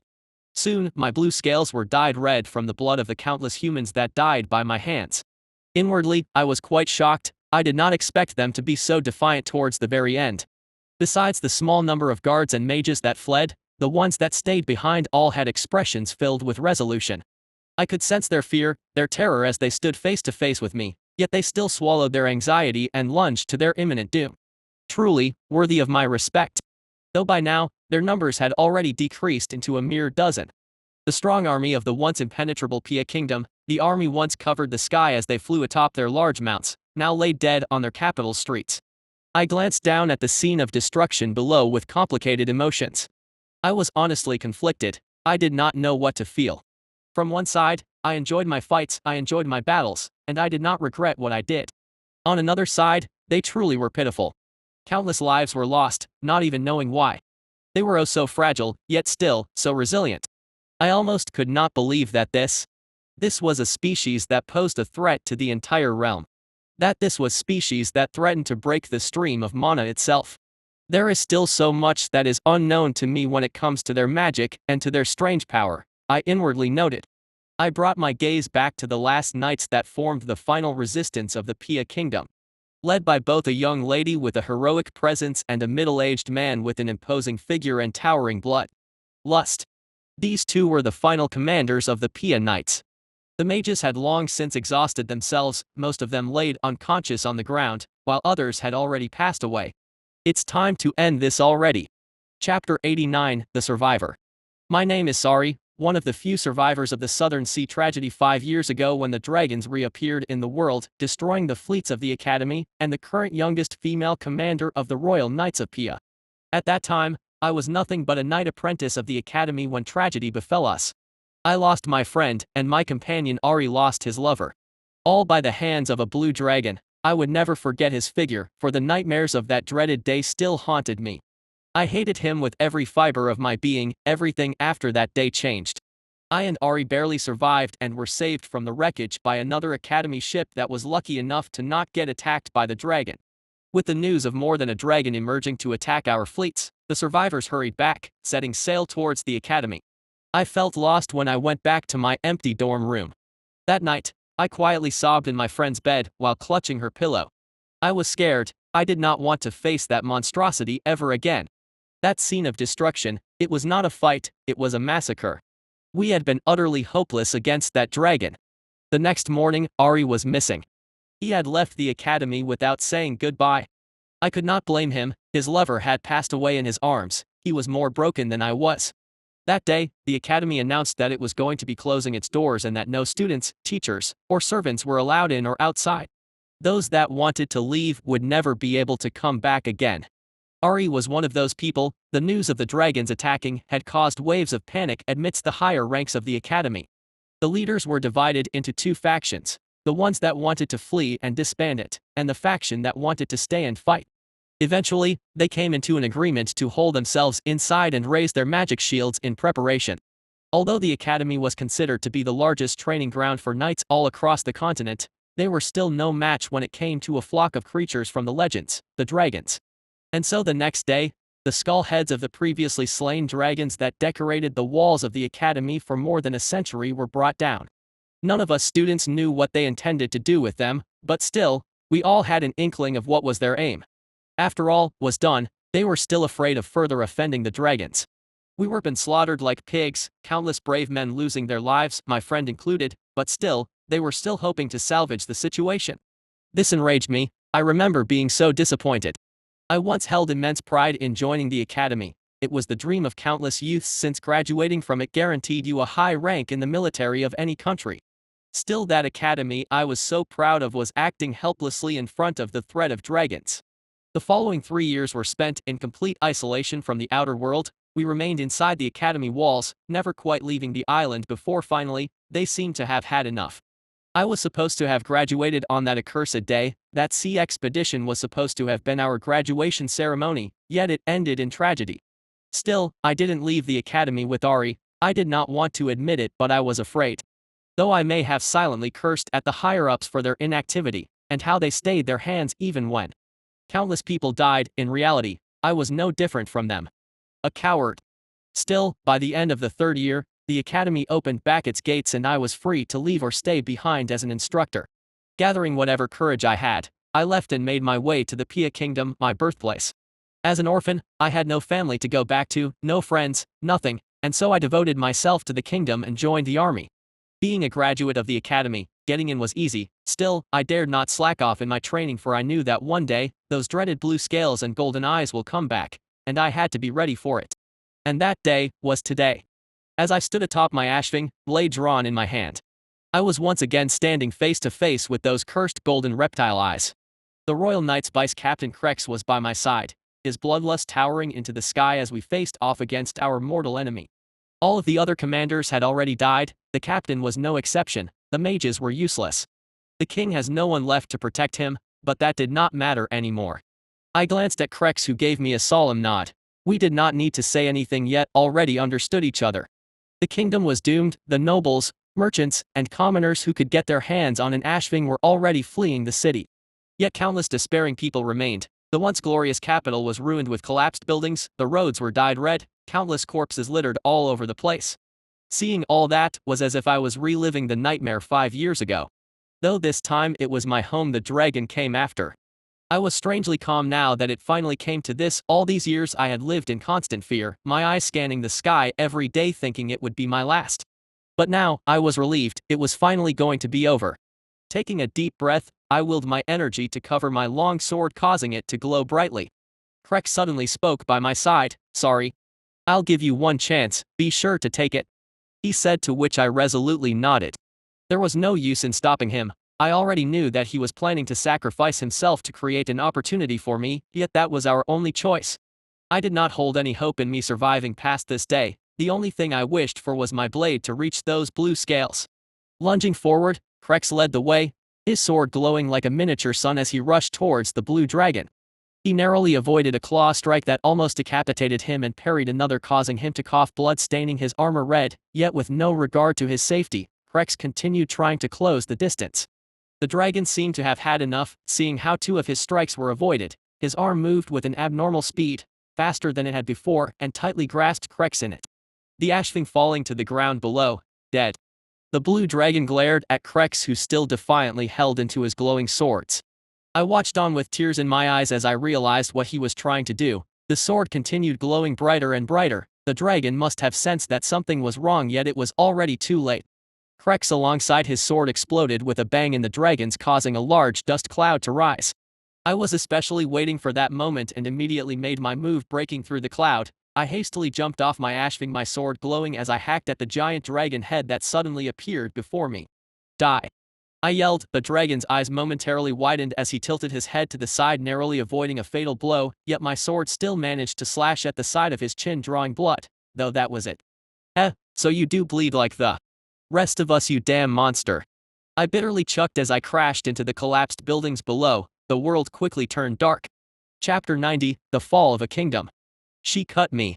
I was honestly quite surprised by that. I had thought that I already learned my lesson to not underestimate my opponents back when I fought Citus, yet still, it appeared that I had unconsciously been treating the humans with disdain, never quite taking them as seriously as I should have. The small scar on my left cheek was a painful reminder of that. I glanced down at the closed wound by side from my battle with Citus and was disappointed in myself. The very reason why I had left it there was to not grow arrogant, yet I failed. Granted, I was not seriously hurt, and I doubted they could even seriously harm me if I let them. They still struggled to the bitter end before her sword finally reached me. Her gaze at that moment when she broke through the dust was one full of rage and resentment. She had been unable to contain her bloodlust, which in turn made it easier for me to sense her coming even though I was caught off guard by her companion's suicidal attack. I glanced down at the ruined buildings below. Her figure was no longer visible amidst the rubble. Yet I was sure she would not stand up anymore. Her strength was completely depleted with that final attack. I carefully brought my finger to my face and wiped the blood off with a dark expression. I won, but it didn't feel like it. The rite of passage is truly complicated. I sighed. One moment I would be high in battle enjoying myself, the next my mood would turn sour. My feelings towards the humans were complicated. While initially, I could care less about them, I slowly grew to respect them. I raised my head towards the sky. Father's figure was not visible from my point of view, but I could still feel his gaze on me. I guess I should wrap things up in here. With the fall of the capital, the Pia kingdom was officially in ruins. I rose towards the sky right above it and glanced about. Some humans survived amidst the collapsed buildings, others were in hurry trying to flee atop their giant one-eyed birds. That was when I unleashed an earth-shaking roar that reverberated throughout the air akin to a thunderclap. All eyes suddenly turned towards me. Despair, sorrow, resentment, acceptance. I could sense the countless emotions emitting from the surviving humans as they looked at me in defeat. It was then that I spoke in a loud, deep voice. Let today be a lesson to the entire continent. We dragons never forget. I paused, my eyes carefully studying the survivors before I continued. Your ways are causing harm to the realm. Should you not change them, then there would be no next time. Leaving those final words behind, I lunged downwards like an arrow towards the pillars that held the giant platform of the city in place. I reached out to the surrounding mana and instantly froze them completely before they exploded into countless shards that flew away with the wind. Losing its support, the once thriving capital fell entirely towards the large mountain range. The survivors that managed to escape in time could barely believe their eyes as they glanced at the city as it collapsed completely. Some sobbed uncontrollably while others had blank expressions on their faces. I did not doubt that with the number of casualties they had sustained, and the fall of all of their major cities, the kingdom was truly done for. Shooting at one final glance, I turned around with a sigh and took off towards my father to report the end of my mission, though I was sure he was already aware of that. He was waiting for me with an enigmatic expression on his face. As I got closer, I lowered my head in respect for a moment before I raised it back to glance at him. Father then nodded approvingly and spoke. Congratulations, Ether, with this you have completed your rite of passage, he said with a smile. Thank you, Father, I replied with a respectful expression on my face. Come then, it's time to go back, he added and surprisingly extended his giant arm to me, his intention clear. I didn't dally any longer and quickly jumped on top of it. Soon, we were soaring through the sky, leaving the ruined kingdom behind. The trip back was silent. I had a lot on my mind and my father wasn't the type to initiate a conversation just for the sake of it. Though once we reached the borders of our continent, a question popped into my mind and I couldn't help but ask. Father, I have a question if that's all right. Ask away then. There were 3 other dragons with me on the naming ceremony. They should also pass their rite of passage. Mine was to destroy a human kingdom. If they were to do the same, I wasn't able to finish my question before my father interrupted me. Their rite of passage is certainly not the same as yours, he said. I could sense the pride oozing out of his body as he continued. In the first place, no Yugoing is supposed to be able to destroy a human kingdom, especially not so fast. Father then paused for a second before he added in a serious tone. Ether, you are special. Your connection to this stream of mana is abnormal. Although we dragons are considered to be loved by mana, you take that to another level, he said with a chuckle, which in turn only served to confuse me. I'm special? I asked hesitantly, to which he nodded and continued. Yes, although as dragons our control over mana is beyond that of the so-called gods, we cannot indefinitely use it. Each dragon has a limit to how much mana he can influence. That's what we call talent. Hearing that I frowned. A limit? I found that hard to believe since I never felt anything of sorts. Quite the opposite. Whenever I reached out to the mana, all I could feel was its boundless strength and power. Never had I felt any limit. Yes, a limit. And what makes you special is that, like the king, you do not seem to have that limit, he said in a solemn tone. That is why your tests and rite of passage are not the same as the others. Hearing all of that, I was momentarily stunned as I did not know how to react. Seeing that, Father let out another chuckle before he spoke. Though as you are at the moment, you are still unbelievably weak in the grand scheme of things. Don't get too cocky just because you flattened a small country. Your grandfather destroyed an entire planet. A planet. My eyes widened in shock. I guess now I understand where he gained his title of the Destroyer. I gulped down nervously.